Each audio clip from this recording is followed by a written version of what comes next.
إن هذا القرآن يهدي للتي هي أقوم ويبشر المؤمنين الذين يعملون الصالحات أن لهم أجرا كبيرا. بسم الله الرحمن الرحيم. نحمده ونصلي ونسلم على رسوله الكريم وأشهد أن لا إله إلا الله وحده لا شريك له وأشهد أن محمدا عبده ورسوله أما بعد. آج کی ہماری کلاس گزشتہ ترتیب کے اعتبار سے 116 نمبر کلاس ہے، جس میں آج ہم انشاءاللہ تعالی سورۃ الحشر سے شروع کریں گے، جو کہ 28ویں سپارے میں اور سورت کا نمبر 59 ہے. یہاں سے شروع کریں گے. اللہ سے دعا ہے کہ اللہ ہمیں سننے، سمجھنے اور عمل کرنے کی توفیق عطا فرمائے. سورۃ الحشر، قرآن مجید میں یہ سورۃ الحشر جو کہ 59 نمبر پہ یہ سورت ہے، یہ سورت مدنی سورت ہے. اور اللہ کے نبی صلی اللہ علیہ وسلم جب مبعوث فرمائے گئے تو اللہ کے نبی صلی اللہ علیہ وسلم مکہ مکرمہ میں پیدا ہوئے تھے، اور 40 سال کی عمر میں آپ کو نبوت ملی تھی. اور نبوت ملنے کے بعد اللہ کے نبی صلی اللہ علیہ وسلم 13 سال مکہ مکرمہ میں رہے، لوگوں کو اللہ کی طرف بلاتے رہے. یہاں مکہ مکرمہ میں جن لوگوں سے اللہ کے نبی صلی اللہ علیہ وسلم کا سامنا تھا وہ زیادہ تر مشرکین تھے، بتوں کے پوجنے والے، اور مختلف بتوں کی قسمیں تھی جو انہوں نے بنائی تھی اس سے پوچھتے تھے، یعنی ان کو اللہ کے ساتھ شریک بناتے تھے. 13 سال کے بعد اللہ کے نبی صلی اللہ علیہ وسلم کو مکہ چھوڑ کر مدینہ جانے کا حکم ملا، تو اللہ کے نبی صلی اللہ علیہ وسلم مدینہ تشریف لے گئے. جو ہجرت کے بعد قرآن مجید نازل ہوا ہے اسے مدنی کی صورتیں کہا جاتا ہے. اور مدینہ پہنچ کر اللہ کے نبی صلی اللہ علیہ وسلم کا سامنا وہاں پہ مکہ کی طرح مشرکین بھی تھے، اور ایک بہت بڑی دوسری بڑی پرابلم تھی کہ سامنے آپ کا جن سے مقابلہ تھا یا جو آپ کے سامنے لوگ تھے ان میں 3 بڑے قبیلے، بنو نذیر، بنو قینقاع اور بنو قریظہ، یہ 3 قبیلے یہودیوں کے آباد تھے، مدینہ کے ساتھ ساتھ آباد تھے. اللہ کے نبی صلی اللہ علیہ وسلم نے مدینہ پہنچنے کے بعد شروع میں مدینہ میں ایک ایسی ریاست قائم کی ہے کہ تاریخ عالم میں اس کی نظیر نہیں مل سکتی ہے.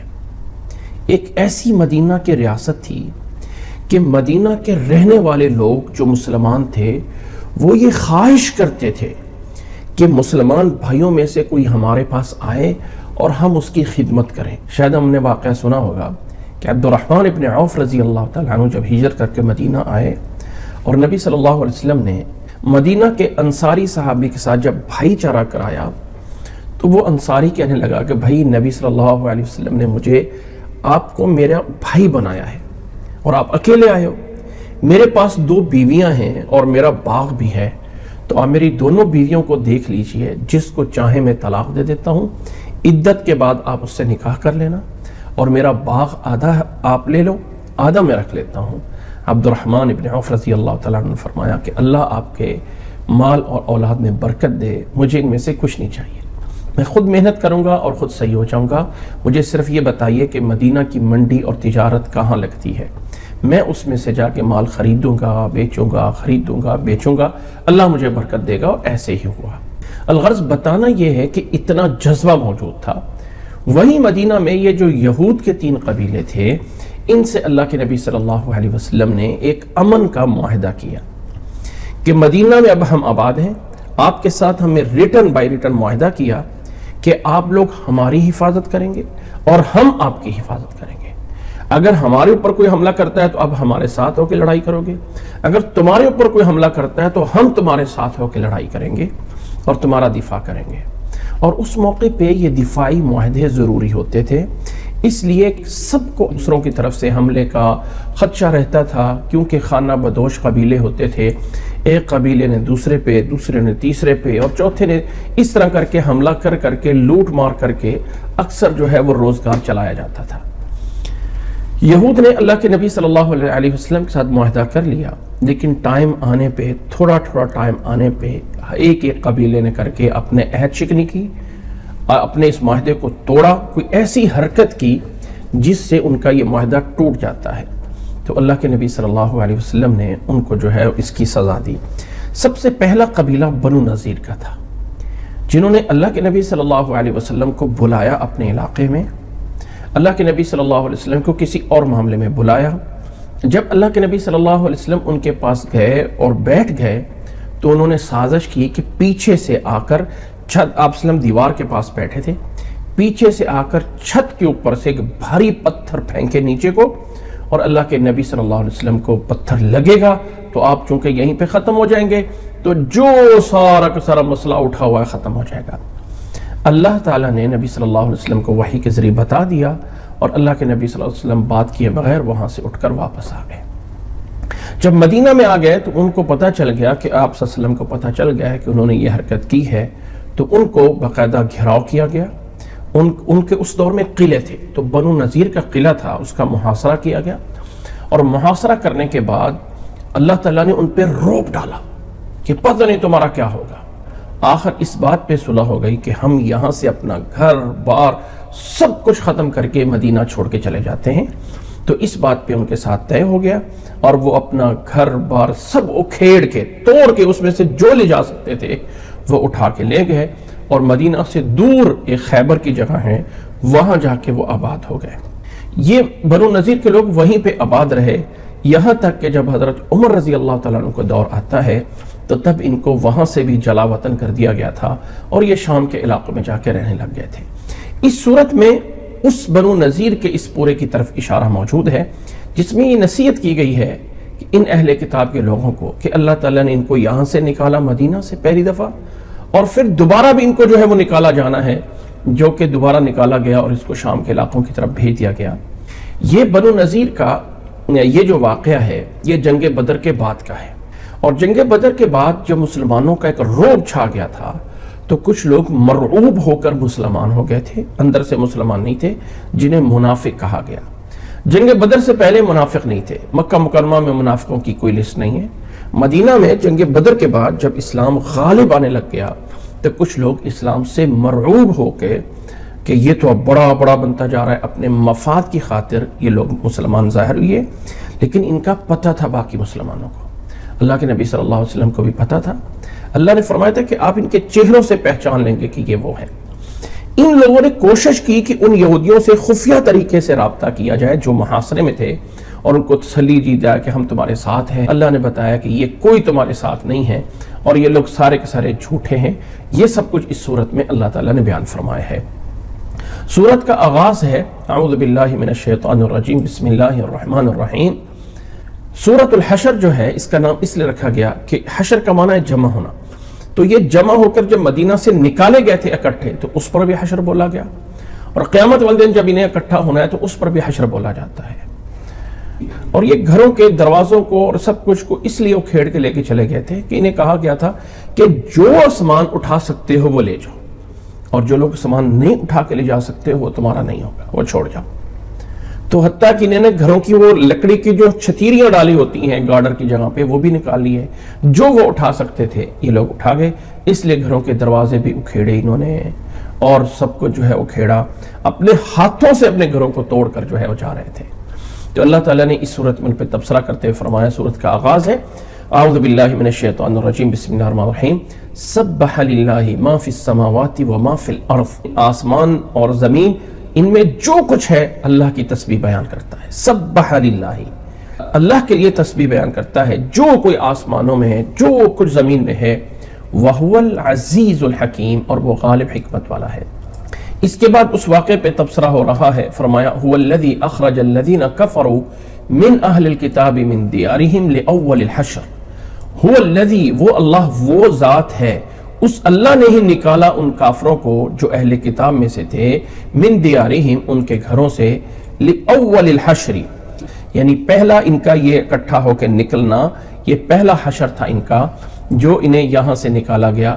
ما ظننتم ان یخرجوا، تم شاید یہ گمان نہیں کرتے تھے کہ نکل جائیں گے، وَظَنُّوا اور وہ یہ گمان کرتے تھے کہ أَنَّهُمْ مَانِعَتُهُمْ حُصُونُهُمْ مِنَ اللَّهِ، اور وہ یہ گمان کرتے تھے کہ ان کے حصون، ان کے جو قلعے ہیں، قلعے کو جس میں انسان بند ہو جاتا ہے اس قلعے کو عربی میں حصن کہا جاتا ہے، ہا صاد اور نون کے ساتھ، جمع اس کی آتی ہے حصون۔ فرمایا وَظَنُّوا أَنَّهُمْ مَانِعَتُهُمْ حُصُونُهُمْ مِنَ اللَّهِ، وہ یہ سمجھتے تھے کہ ان کے قلعے جو ہے اللہ تعالیٰ کی طرف سے ان کی حفاظت کر لیں گے، یعنی اللہ تعالیٰ کے عذاب سے انہیں بچا لیں گے۔ فَأَتَاهُمُ اللَّهُ مِنْ حَيْثُ لَمْ يَحْتَسِبُوا، اللہ تعالیٰ نے ان پہ عذاب یعنی ان پہ آفت اس طرح کر کے نازل کی جہاں ان کا وہم و گمان بھی نہیں تھا۔ وَقَذَفَ فِي قُلُوبِهِمُ الرُّعْبَ، اور اللہ نے ان کے دلوں میں رعب ڈال دیا تھا۔ يُخْرِبُونَ بِيُوتَهُمْ بِأَيْدِيهِمْ وَأَيْدِي الْمُؤْمِنِينَ، وہ اپنے گھروں کو اپنے ہاتھوں سے توڑ رہے تھے، خراب کر رہے تھے، اور مومنوں کے ہاتھوں سے۔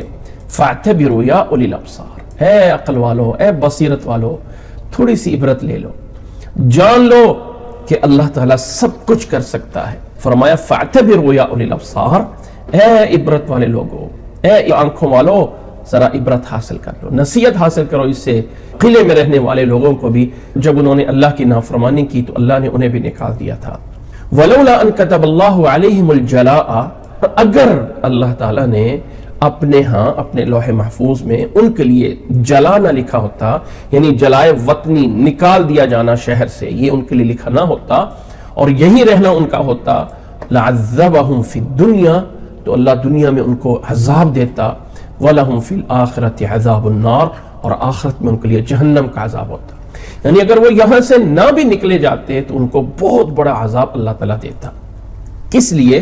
ذَلِكَ بِأَنَّهُمْ شَاقُوا اللَّهَ وَرَسُولَهُ، اس لیے کہ انہوں نے اللہ اور اللہ کے رسول کی مخالفت کی تھی۔ شاق اللہ، قرآن مجید کا ایک اسلوب ہے، یہ عربی زبان کا ایک انداز ہے جو ہمیں اس آیت میں سمجھنا چاہیے۔ کچھ لوگ اپنی زبانوں میں رہتے ہوئے عربی کے اس طرح کے انداز سے غلط مفہوم لینا چاہتے ہوتے ہیں۔ ذرا غور کیجئے، کیا اس آیت میں کہیں ایسا بیان ہوا ہے کہ رسول کی مخالفت کرنے پہ کچھ نہیں ہوگا، ہاں اللہ کی مخالفت کرنے پہ کچھ ہوگا؟ کیا ایسا مفہوم نکلتا ہے؟ نہیں نکلتا ہے۔ لیکن نکالنے والے ایسے نکال لیتے ہیں کہ اللہ نے فرمایا ان یہودیوں کو اس لیے عذاب دیا گیا کہ ذَلِكَ بِأَنَّهُمْ شَاقُوا اللَّهَ وَرَسُولَهُ، یہودیوں نے اللہ اور اللہ کے رسول کی مخالفت کی ہے تو اللہ نے ان کو مدینہ سے جلا وطن کر دیا۔ آگے فرمایا وَمَن يُشَاقِ اللَّهَ، اور جو اللہ کی مخالفت کرتا ہے، اللہ کے رسول کا ذکر نہیں ہے، فَإِنَّ اللَّهَ شَدِيدُ الْعِقَابِ، بے شک اللہ تعالیٰ سخت عذاب دینے والا ہے۔ کیا یہاں پہ اللہ کے رسول کا ذکر نہ ہونا اس بات کی دلیل بن سکتا ہے کہ رسول کے شقاق پہ عذاب شدید نہیں ہے؟ قطعاً یہ مفہوم نہیں نکلتا، اس لیے کہ جب پیچھے اللہ نے بتا دیا کہ یہود کے عذاب کی وجہ شقاق اللہ اور شقاق رسول ہے، اور جب اللہ کا شقاق ہے تو اس میں رسول کا شقاق خود بخود شامل ہے، کیونکہ جو اللہ کی مخالفت کرتا ہے وہ اللہ کے رسول کی مخالفت کرتا ہے۔ کیا اللہ نے قرآن میں یہ نہیں کہا اطیعوا اللہ و اطیعوا الرسول؟ کیا قرآن نے یہ نہیں کہا قل ان کنتم تحبون اللہ فاتبعونی یحببکم اللہ؟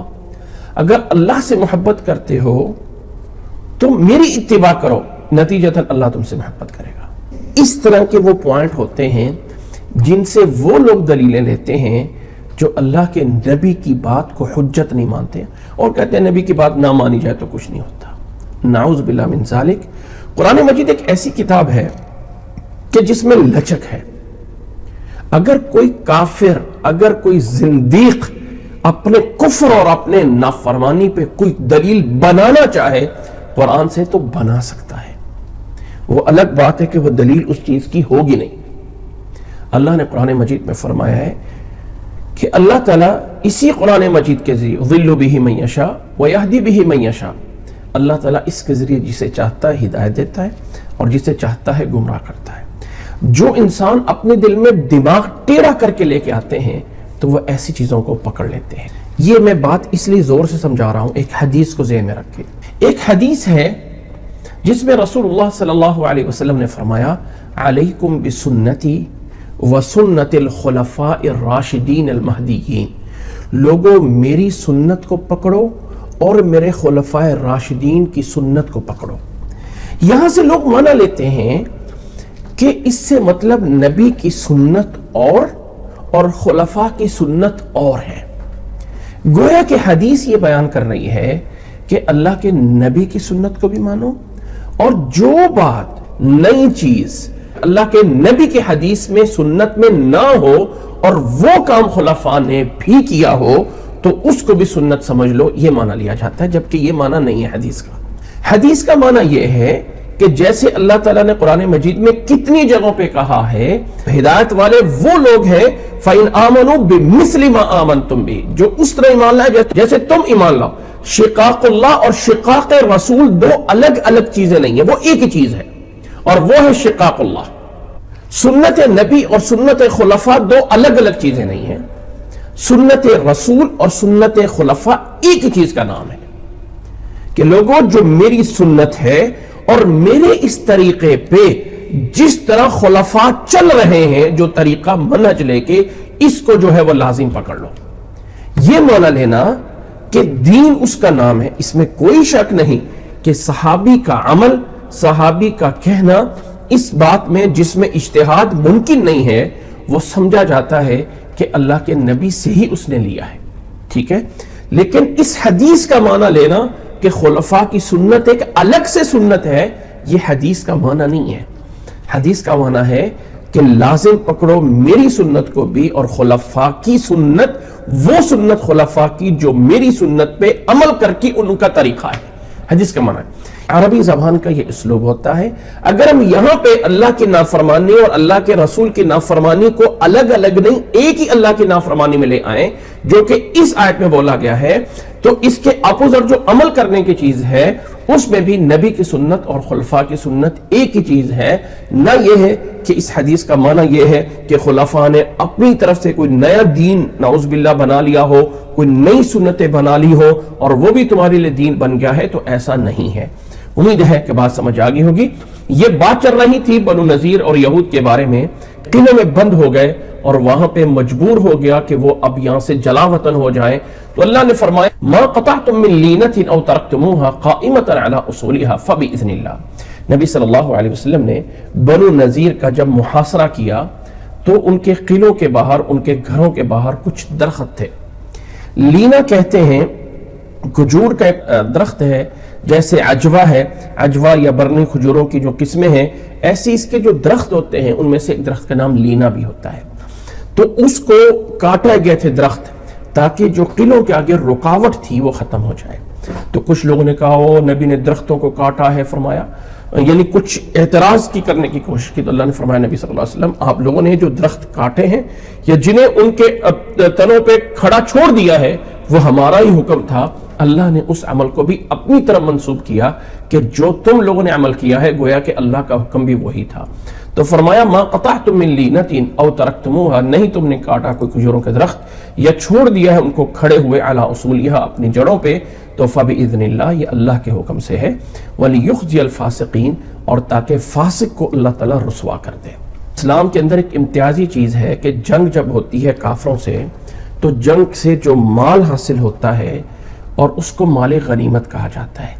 یاد رکھ لیں مال غنیمت پہلی امتوں کے لیے حلال نہیں تھا، اس امت کے لیے مال غنیمت کو حلال کیا گیا ہے. اور مال غنیمت کیا ہوتا ہے؟ مال غنیمت یہ ہوتا ہے کہ جب دشمن لڑنے کے لیے آتا ہے، اس کا گھوڑا ہوتا ہے، اس کی تلوار ہوتی ہے، اس کا نیزہ ہوتا ہے، اس کے تیر ہوتے ہیں، اس کے پانی کا مشکیزہ ہوتا ہے، اس کے کپڑے ہوتے ہیں، لوہے کی زرہ ہوتی ہے. اور عربوں کے ہاں جو جنگی ہتھیار ہیں یہ بڑی دولت سمجھی جاتی تھی. یعنی جیسے ہمارے آج کل سونا چاندی بڑا ہے، تو عربوں کے ہاں گھوڑا بہت بڑی چیز ہوتی تھی. ان کے جو ہتھیار، تلواریں، نیزے، یہ بہت بڑا مال سمجھا جاتا تھا. اس لیے وہ تلواریں لٹکائے رہتے، اوپر جو ہے لوہے کا لباس پہنا جاتا. یہ چیزیں جب آتی ہیں تو جب پورا لشکر آتا ہے تو ان کے ساتھ خیمے بھی آتے ہیں، ان کے ساتھ کھانے پینے کا سامان بھی آتا ہے. اور جو لوگ کافروں کے قافلے ہوتے تھے اس میں تو وہ اپنی عورتوں کو اس نیت سے بھی لاتے تھے کہ ہمیں وہاں پہ جہاں ہمارا پڑاؤ ہوگا یہ عورتیں ہمیں جو ہے وہ ڈانس کر کے اور کیا کچھ کر کے ہمیں جو ہے وہ بہلائیں گی اور ہمیں جنگ پہ اکسائیں گی. یہ کافروں کی طرف سے ہوتا تھا۔ تو مسلمان جب اس کے ساتھ لڑائی ہوتی ہے آپس میں، تو کافروں کا وہ مال جو جنگ میں ہوتا ہے، کافر قتل ہو گئے، مارے گئے، بھاگ گئے، اب پیچھے جو مال بچا ہے، ان کی عورتیں بچی ہیں، ان کے جانور گھوڑے، اس کو مال غنیمت سمجھا جاتا ہے۔ اس مال غنیمت کی تقسیم یہ ہوتی ہے کہ اس کو 5 حصوں میں تقسیم کر کے 5واں حصہ اللہ اور اللہ کے رسول کے لیے دے دیا جاتا ہے کہ آپ اس کو جہاں چاہیں لگا سکتے ہیں۔ اللہ کے نبی صلی اللہ علیہ وسلم وہ 5واں حصہ جو ایک ضرورت مند لوگ ہیں، فقراء ہیں، مساکین ہیں، محتاج ہیں، ان میں تقسیم کر دیتے تھے، جیسے کہ 10ویں سپارے کی شروع میں سورۃ انفال میں ہم پڑھ کے آئے ہیں۔ وہ ہے مال غنیمت۔ ایک اور چیز ہے کہ اگر کسی ایسے علاقے پہ حملہ کیا کہ جس پہ جنگ نہیں کرنا پڑی، اب جیسے بنو نذیر کا تھا، مدینہ کے قریب یہ لوگ باتتے تھے، نہ ان کے لیے سفر کرنا پڑا، نہ گھوڑے دوڑانے پڑے، اور نہ ان کے ساتھ لڑائی ہوئی۔ اللہ نے ان کے دلوں میں رعب ڈال دیا تھا اور اپنے قلعوں میں بند ہو گئے، اور پھر اس بات پہ پیغام بھیجا کہ ہم اس بات پہ صلح کرتے ہیں کہ ہم مدینہ چھوڑ کے نکل جائیں۔ یہ ان کے بارے میں فیصلہ ہوا اور انہوں نے منظور کر دیا، کوئی جنگ لڑائی نہیں ہوئی۔ اب یہ جو لوگ اپنا مال، اپنا سب کچھ، اپنا علاقہ، کچھ سب کچھ تو اٹھا نہیں نہ سکتے تھے، کوئی کنٹینر یا بڑی گاڑیاں تو نہیں ہوتی تھی، اپنے جانوروں پہ کتنا جو ہے اٹھا سکتے ہیں، تو جتنا سامان اٹھا سکتے ہیں، اس کے باقی بچا ہوا جو مال ہے اس کو مقابلے میں لڑائی نہ ہو، اس کو مال فے کہا جاتا ہے، فی۔ تو مال فے اور مال غنیمت میں فرق یہ ہے کہ مال غنیمت کا 5واں حصہ نکال کے باقی جو ہے، جو لڑنے والے مسلمان آئے ہوتے ہیں، ان میں برابر سے تقسیم کر دیا جاتا ہے۔ لیکن مال فے کا حکم وہی ہے جو مال غنیمت کا 5واں حصہ نکالا گیا ہوتا ہے، اس کا جو 5ویں حصے کا حکم ہے، وہی والا حکم مال فے کے اوپر حکم آتا ہے کہ اللہ اور اللہ کے رسول اسے جہاں چاہے خرچ کر سکتے ہیں، غریبوں میں، مسکینوں میں، اپنے گھر پہ، آپ کی رائے اس میں ہوتی ہے، جہاں اس کو خرچ کرنا چاہیں کر سکتے ہیں۔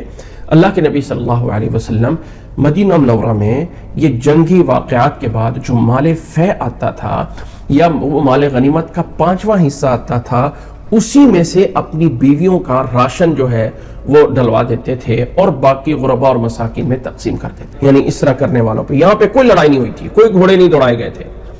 اب یہ مال فے جو ہے یہ تقسیم ہونا تھا مکے کے تمام مسلمانوں پہ، تو اللہ تعالیٰ نے اس کی تقسیم کا طریقہ بتایا کہ یہ تقسیم اب ان لوگوں پہ ہوگی جو مہاجر مکہ سے فقیر غریب لوگ ہو کے آئے تھے ان پر، اور مدینہ سے جن لوگوں نے ان کا استقبال کیا، ان کے لیے گھر بنائے، ان کو اپنے گھروں میں رکھا، یہ ضرورت مند جو دونوں سائڈوں پہ ہیں، ان پر جو ہے وہ مال غنیمت تقسیم ہوگا، تاکہ یہ مالداروں کے اندر نہ گھومتا رہے بلکہ غرباء اور مساکین پہ ہوگا۔ تو اب اللہ تعالیٰ اس چیز کی بیان کرتا ہے، فرمایا وَمَا أَفَاءَ اللَّهُ عَلَىٰ رَسُولِهِ، اور جو اللہ نے مال فے اپنے رسول کو دیا، منہم ان سے، فَمَا أَوْجَفْتُمْ عَلَيْهِ مِنْ خَيْلٍ وَلَا رِكَابٍ، وہ جو مال فے تھا جس پر تم نے اپنے گھوڑے اور اپنے اونٹ جو ہے نہیں دوڑائے تھے، من خیل ولا رکاب، خیل جو ہے گھوڑے اور اونٹ تم نے اس پہ کوئی دوڑایا نہیں ہے، یہ جو مال فے ہے، وَلَكِنَّ اللَّهَ يُسَلِّطُ رُسُلَهُ عَلَىٰ مَن يَشَاءُ، لیکن اللہ تعالیٰ جس پر چاہے اپنے رسول کو ان پہ مسلط کر سکتا ہے، کہ اللہ کے رسول کا رعب ان کے دل میں ڈال دیا۔ واللہ علی کل شیء قدیر، اور اللہ تعالیٰ ہر چیز پہ قادر ہے۔ یہ جو مال فے ہے، اب اس کا جو ہے حکم آ رہا ہے، اور وہ یہ ہے ما افاء اللہ علی رسولہ من اہل القری، ان بستی والوں سے جو اللہ نے مال فے اپنے رسول کو دیا، فللہ وللرسول، پس وہ اللہ کے لیے ہے، یہ بطور تبرک اور بطور تمہید کے، یعنی اللہ کا حکم اس پہ چلے گا، وللرسول اور رسول کا حکم اس میں چلے گا، ولذی القربى اور اپنے رشتہ داروں کو نبی صلی اللہ علیہ وسلم اس میں سے دے سکتے ہیں، والیتامى اور یتیموں کو، والمساکین اور مسکینوں کو، وابن السبیل اور مسافر کو، لکی لا یکون دولتا بین الاغنیاء منکم، تاکہ مال ہو کر اور مالداروں میں گھومتا رہے، ایک جو ہے بن جائے فلانا جو ہے وہ بہت بڑا مالدار ہے، اس سے مال نکلا دوسرے کو چلا گیا، دوسرے سے نکلا تیسرے کو چلا گیا، تیسرے سے چوتھے کو، اور انہی کے اندر جو ہے وہ گھومتا رہا۔ اللہ تعالیٰ یہ نہیں چاہتا ہے، تاکہ مسکین، یتیم اور ان سب کا بھی اس میں حصہ ہونا چاہیے۔ پھر اللہ تعالیٰ نے ایک اصول دے دیا، وَمَا آتَاكُمُ الرَّسُولُ فَخُذُوهُ وَمَا نَهَاكُمْ عَنْهُ فَانْتَهُوا، یہ والا جو جملہ ہے، یہ والا جو اس آیت کا ٹکڑا ہے، یہ اسلام کا ایک بہت بڑا بنیادی اصول بن گیا۔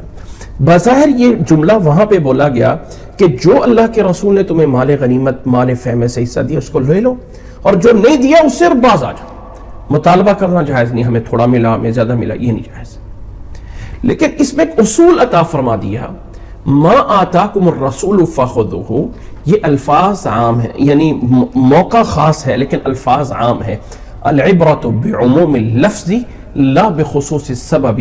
اصول فقہ کا ایک اصول بیان کیا جاتا ہے کہ اعتبار کیا جاتا ہے الفاظ کی عمومیت کا، واقع کی خصوصیت کا نہیں کہ چونکہ فلاں جگہ پہ نازل ہوا اور ختم، نہیں، الفاظ عام ہے تو بات عام ہوگی کہ جو رسول نے دیا اس کا لینا اسلام ہے، اور جو رسول نے منع کیا اس سے باز ہونا اسلام ہے۔ اسی سے دلیل بنائی جاتی ہے کہ دین اسلام وہ دین ہے جو نبی صلی اللہ علیہ وسلم نے کیا اس کا کرنا عبادت ہے، اور جو نبی نے نہیں کیا اس کا چھوڑنا بھی عبادت ہے۔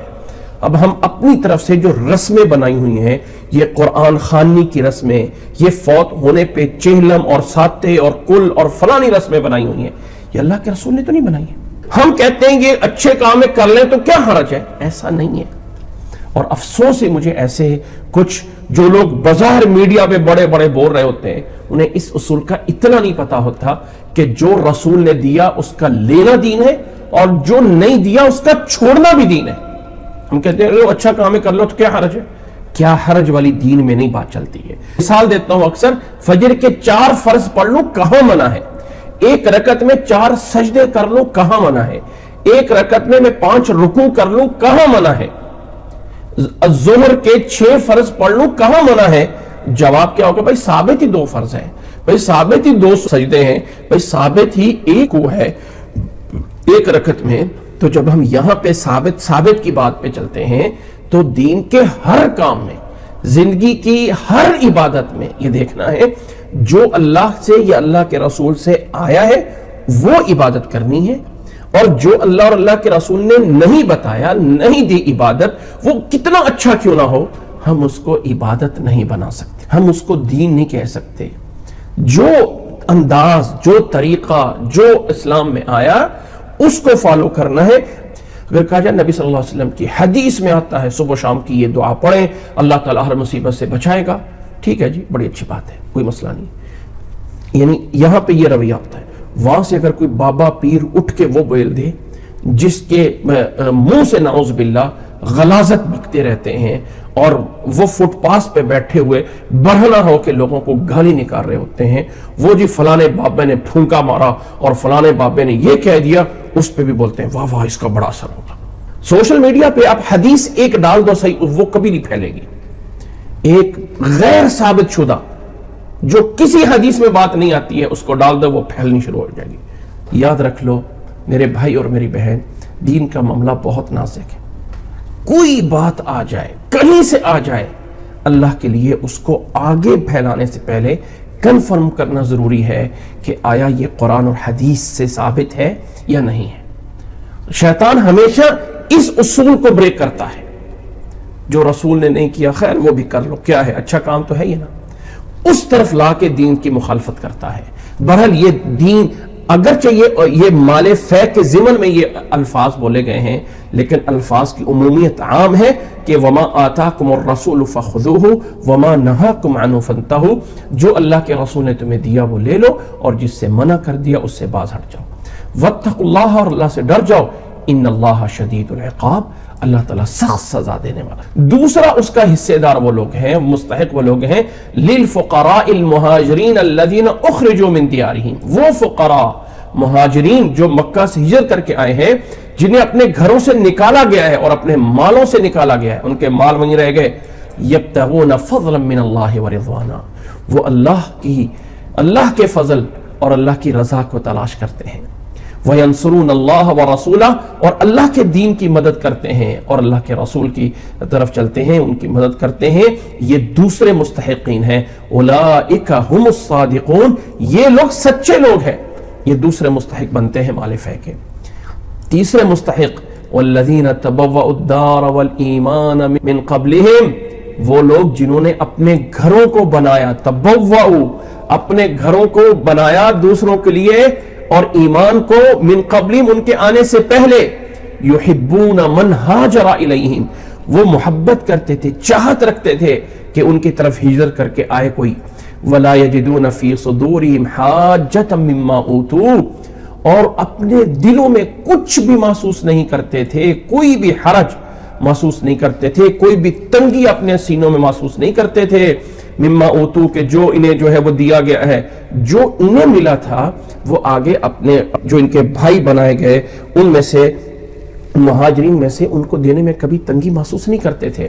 وَيُؤْثِرُونَ عَلَىٰ أَنفُسِهِمْ، بلکہ یہ لوگ تو اپنے پہ دوسروں کو ترجیح دیتے تھے. وَيُؤْثِرُونَ، اور ترجیح دیتے تھے، عَلَىٰ أَنفُسِهِمْ، اپنے آپ پہ. وَلَوْ كَانَ بِهِمْ خَصَاصَةٌ، اگرچہ ان پہ خود اپنے پہ بھوک ہی کیوں نہ ہو، اپنی ضرورت ہے، بھوک ہے، لیکن پھر بھی دوسروں کو اس پہ ترجیح دیتے تھے. اللہ کے نبی صلی اللہ علیہ وسلم کی وہ حدیث کا ہم نے ایک واقعہ سنا ہوگا جو صحیح البخاری میں موجود ہے کہ اللہ کے نبی صلی اللہ علیہ وسلم کے پاس ایک مہمان آیا. آپ وسلم کے گھر میں کچھ نہیں ہے، فرمایا کوئی ہے اس کو جو ہے وہ رات ٹھہرا دے. ایک انصاری اس مہمان کو اپنے گھر میں لے گیا. تاریخ عالم میں ایسے واقعات نہیں ملیں گے. جاؤ جا کے دنیا کی تاریخ اٹھا لو اور نبی کے صحابہ کے اعمال دیکھ لو، اللہ کی قسم ان کی مثالیں نہیں ملیں گی. اس مہمان کو گھر میں لے گیا، بیوی سے پوچھا گھر میں، اس نے کہا کچھ نہیں، گھر میں کوئی چیز نہیں ہے، صرف وہ تھوڑا سا ہے کھانا جو بچوں کے لیے رکھا ہے. فرمایا بچے کو سلا دو اور یہ کھانا میرا مہمان کو میں لا رہا ہوں. اس وقت کوئی بلب نہیں ہوتے تھے، ایک دیوے تھے جو چلائے جاتے تھے، اتنی لائٹیں نہیں ہوتی تھی. یہ جو ہے وہ کھانا ہمارے سامنے رکھ دینا اور تم جو ہے وہ دیوے کی بتی سیدھی کرنے کے بہانے سے اٹھ کے دیوے کو بجھا دینا. اب اندھیرے میں کھانا کوئی بڑا مسئلہ نہیں تھا، یہ عام سی بات ہوتی تھی، اندھیرا ہوتا رہتا ہے تو میں منہ ہلاتا رہوں گا اور مہمان کھانا کھاتا رہے گا تاکہ وہ سحر ہو کے کھا جائے. ضرورت ہے خود اپنے بچوں کا پیٹ کاٹ کے، ان کا بھوکا رکھ کے اپنے مہمان کو کھلایا اور دل میں کچھ حرج نہیں محسوس کی. اللہ نے انہی جیسے لوگوں لے کے کہا وَيُؤْثِرُونَ عَلَىٰ أَنفُسِهِمْ وَلَوْ كَانَ بِهِمْ خَصَاصَةٌ، اپنے آپ پہ دوسروں کو ترجیح دے رہے ہیں اگرچہ خود بھی بھوک اور محتاج کی ہے. تو فرمایا یہ جو مال فے آیا ہے نا، اس میں ان مہاجرین کا، ان انصار لوگوں کا بھی حصہ ہے. فرمایا اور آخر میں ایک اصول دے دیا، ایک قانون دے دیا، لوگو وَمَن يُوقَ شُحَّ نَفْسِهِ، فرمایا او لوگو جو کوئی انسان اپنے نفس کے بخل سے بچا لیا گیا. کچھ لوگ ایسے ہوتے ہیں کہ ان کے پاس سب کچھ ہوتا ہے، گھر ہے، گاڑی ہے، مال ہے، لیکن پھر بھی ایک جو ہے وہ اندر یعنی محتاج کی، ایک جو ہے وہ بخیلی، یہ سمجھنا او فلانے کے پاس تو اتنا ہے، میرے پاس ایک گاڑی ہے، اس کے پاس 10 گاڑیاں ہیں، میرا اتنا گھر ہے، فلانے کا بڑا گھر ہے. تو دل کے اندر ایک لالچ تما رہتا ہے. تھوڑا سا کسی وزیر مشیر سے ملاقات ہونے لگی تو ایسے لا رہے جیسے کام کے ان کے اوپر کوئی، یعنی اتنا اپنے آپ کو کمتر سمجھ لیا جاتا ہے. ہائے ہم مر گئے، کہاں سے جائیں گے. جو اس دل کے اس شح اور بخیلی سے بچ گیا فَأُولَٰئِكَ هُمُ الْمُفْلِحُونَ، وہ لوگ کامیاب ہیں. نبی صلی اللہ علیہ وسلم کی ایک حدیث آپ لوگوں نے سنی ہوگی کہ غنا مالداری کو، جس کے پاس مال و دولت ہو اس کو غنی نہیں کہا جاتا. غنی ہوتا ہے دل کا غنی، دل سے غنا. الغنا غنى النفس، غنا ہوتا ہے انسان دل سے کتنا غنی ہے. کچھ لوگ ایسے ہوتے ہیں جن کے پاس سونے کے جو ہے وہ ڈھیروں لگے ہوں گے لیکن دل کے وہ فقیر ہوتے ہیں. فرمایا غنا وہ ہے جو دل سے غنی ہوتا ہے. اس میں فرمایا وَمَن يُوقَ شُحَّ نَفْسِهِ، ایک کے اندر کا شح، بخیلی، میرا کیا ہوگا، اپنا لحاظ، اپنی سائیڈ ہر جگہ پہ بچانی ہے. دوسرا مرتا ہے مرے، اپنی سائیڈ سیو کر لو، اپنے آپ کو بچا لو. ایسے لوگ، کچھ لوگوں کی عادتیں ہوتی ہیں. جو اس سے بچ گیا نا، اپنی جگہ پہ دوسرے کو کھڑا کر کے دیکھ لو. اپنے بھائی کو سمجھو جو میں اپنے لیے پسند کر رہا ہوں وہ دوسرے کے لیے پسند کروں. یہاں کہتے ہیں یہ تو پھنستا ہے، پھنسے میں تو نکلوں نا یہاں سے. نہیں، وہ تیرا بھائی ہے. جو حالت، جو عزت، جو احترام، جو چیز اپنے لیے پسند کرتے ہیں وہ دوسرے مسلمان کے لیے پسند کریں، تب وہ کمال درجہ ہے. فرمایا یہ لوگ ہیں کامیاب ہونے والے جو یہ بچ گئے. یہ اللہ تعالیٰ نے فرمایا اس مال غنیمت کی، مال فے کی تقسیم میں وہ لوگوں سمجھایا، ایک اخلاقی تربیت کی کہ مال فے ملا ہے، مہاجرین کا حصہ بھی ہے، انصار کا حصہ بھی ہے، فقراء اور مساکین دونوں میں سے سب کا حصہ بھی ہے. لیکن لوگوں جو دل کی بخیلی ہے نا اس سے بچ جاؤ تو کامیاب ہو جاؤ گے. یہ اس میں بتایا. اس کے بعد اب اللہ تعالیٰ نے ایک بڑا اصول دیا. فقراء، مہاجرین، انصار، یہ دو قسم کے صحابہ تھے نبی صلی اللہ علیہ وسلم کے. اب ان لوگوں کے بعد اللہ تعالیٰ نے جب ان کو کہہ دیا فَأُولَئِكَ هُمُ الْمُفْلِحُونَ، یہ کامیاب ہے. اب اس کے بعد ان لوگوں کے مہاجر انصار کے بعد آنے والے لوگ ہیں، ان کی روش کیسی ہونی چاہیے. ہم نے اللہ کے نبی صلی اللہ علیہ وسلم کا دور نہیں دیکھا. میں اور آپ نے نبی صلی اللہ علیہ وسلم کے صحابہ سے جاگتے ہوئے اس دنیاوی آنکھ سے ملاقات نہیں کی ہے. ہم ان کے بعد آئے ہیں. اس دور سے لے کے آج تک قیامت تک آنے والے سارے لوگ بعد کے لوگ ہیں. یہ کیسے لوگ ہوتے ہیں؟ کون ہیں یہ لوگ؟ ان کی صفت کیا ہونی چاہیے؟ فرمایا والذین جاءوا من بعدہم، اور وہ لوگ جو ان کے بعد آئے، مہاجرین اور انصار کے بعد جو لوگ آئے، وہ یہ کہتے ہیں ربنا اغفر لنا ولاخواننا الذین سبقونا بالایمان، اے اللہ ہمیں معاف کر دے اور ہمارے ان بھائیوں کو معاف کر دے جو ہم سے ایمان میں سبقت لے گئے.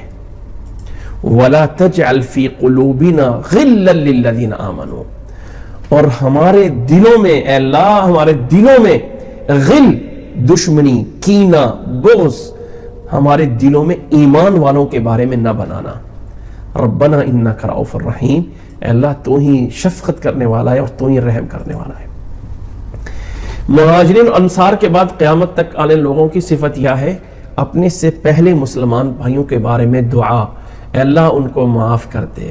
ہمارے دلوں میں اپنے پہلے مسلمان بھائیوں کے لیے کوئی بغض، کوئی کینہ، کوئی بغاوت، کوئی عداوت نہیں ہے. ان کی اللہ تعالیٰ نے تعریف فرمائی ہے. اور مجھے افسوس ہے ایسے لوگوں پہ جو اسلام اور مسلمان ہونے کا دعویٰ کرتے ہیں اور پھر کہتے ہیں نعوذ باللہ فلانا صحابی یہ تھا، اس نے یہ کیا، اس نے یہ کیا، نعوذ باللہ ابو بکر یہ تھے، نعوذ باللہ عمر یہ تھے، عثمان یہ تھے، معاویہ یہ تھے. اور تم کون ہوتے ہو اور تم کس باغ کی مولی ہو ان صحابہ کے سامنے؟ تیری کیا حیثیت ہے؟ یہ اہل بیت ہیں، یہ اہل بیت نہیں ہیں، یہ فلانے کے مستحق. تم کون ہوتے ہو؟ تمہاری اپنی کیا حیثیت ہے؟ زبان سے بکنے کے علاوہ تمہیں اور آتا کیا ہے؟ جھوٹ کے اوپر بنیاد ہے پورے کے پورے مذہب کی بنا دی اور کہا کہ ہم اہل بیت کے ہیں، ہم اہل بیت کے ہیں. کیا اہل بیت کے ہیں؟ اللہ کے نبی کا گھرانہ بیویوں کو برا بھلا کہنے سے اہل بیت کے بن جاتے ہیں؟ یہ آیت سورۃ حشر کی 10ویں آیت میں قیامت تک آنے والے مسلمانوں کا ایک رویہ بیان کر دیا ہے. کچھ لوگ آج مسلمان ہونے کا دعویٰ کرتے ہیں لیکن پہلے 3 خلفاء کو گالیاں نکالتے ہیں، گالیاں نکالتے ہیں. نعوذ باللہ. اللہ کے نبی صلی اللہ علیہ وسلم کی بیوی سب سے شان اور عظمت میں بڑی حضرت عائشہ رضی اللہ تعالیٰ عنہ کو برا بھلا کہتے ہیں، کہتے ہیں ہم مسلمان ہیں. کیا ہے اسلام؟ یہ آیت بتا رہی ہے اسلام وہ اسلام ہے. بعد میں آنے والے لوگ پہلے لوگوں کے لیے دلوں میں بغض نہیں رکھتے ہوں گے. اس کے بعد اب اللہ تعالیٰ نے ان لوگوں پہ تبصرہ کیا ہے جو اس دور میں منافق تھے، جو یہودیوں کو اندر اندر سے اپنا ہونے کا دعویٰ کرواتے تھے جبکہ کر نہیں کچھ سکتے تھے. فرمایا الم تر الی الذین نافقوا، کیا آپ نے دیکھا ان منافقوں کی طرف، یقولون لاخوانہم الذین کفروا من اہل الکتاب، جو اپنے ان بھائیوں سے کہتے تھے جو کافر ہیں اہل کتاب سے، ان سے وہ کہتے تھے لئن اخرجتم لنخرجن معکم، اگر تمہیں نکالا گیا تو ہم تمہارے ساتھ نکلیں گے. ولا نطيع فيكم احدا ابدا، اور تمہارے حق میں یعنی تمہارے خلاف ہم کسی کی بات نہیں مانیں گے. وان قتلتم لننصرنكم، اور اگر تمہارے ساتھ جنگ ہوئی تو ہم تمہاری مدد کریں گے. اللہ نے فرمایا واللہ یشہد انہم لکاذبون، اللہ اس بات کی گواہی دیتا ہے کہ یہ لوگ جھوٹے تھے. لئن اخرجوا لا يخرجون معهم، اگر وہ ان یہودیوں کو نکالا جاتا تو یہ کبھی بھی ان کے ساتھ نہیں نکلتے، نہیں نکلے. وَلَئِن قُوتِلُوا، اور اگر ان سے لڑائی ہوتی لا ينصرونہم، یہ ان کی مدد نہ کرتے. وَلَئِن نَصَرُوهُمْ، اور اگر مدد کرنے کی کوشش کرتے بھی لا يَوَلُّنَّ الْأَدْبَارَ، تو پیٹ پھیر کے بھاگتے. ثُمَّ لَا يَنصَرُونَ، پھر ان کی کوئی مدد نہ کی جاتی. لَأَنْتُمْ أَشَدُّ رَهْبَةً فِي صُدُورِهِمْ، اے ایمان والو،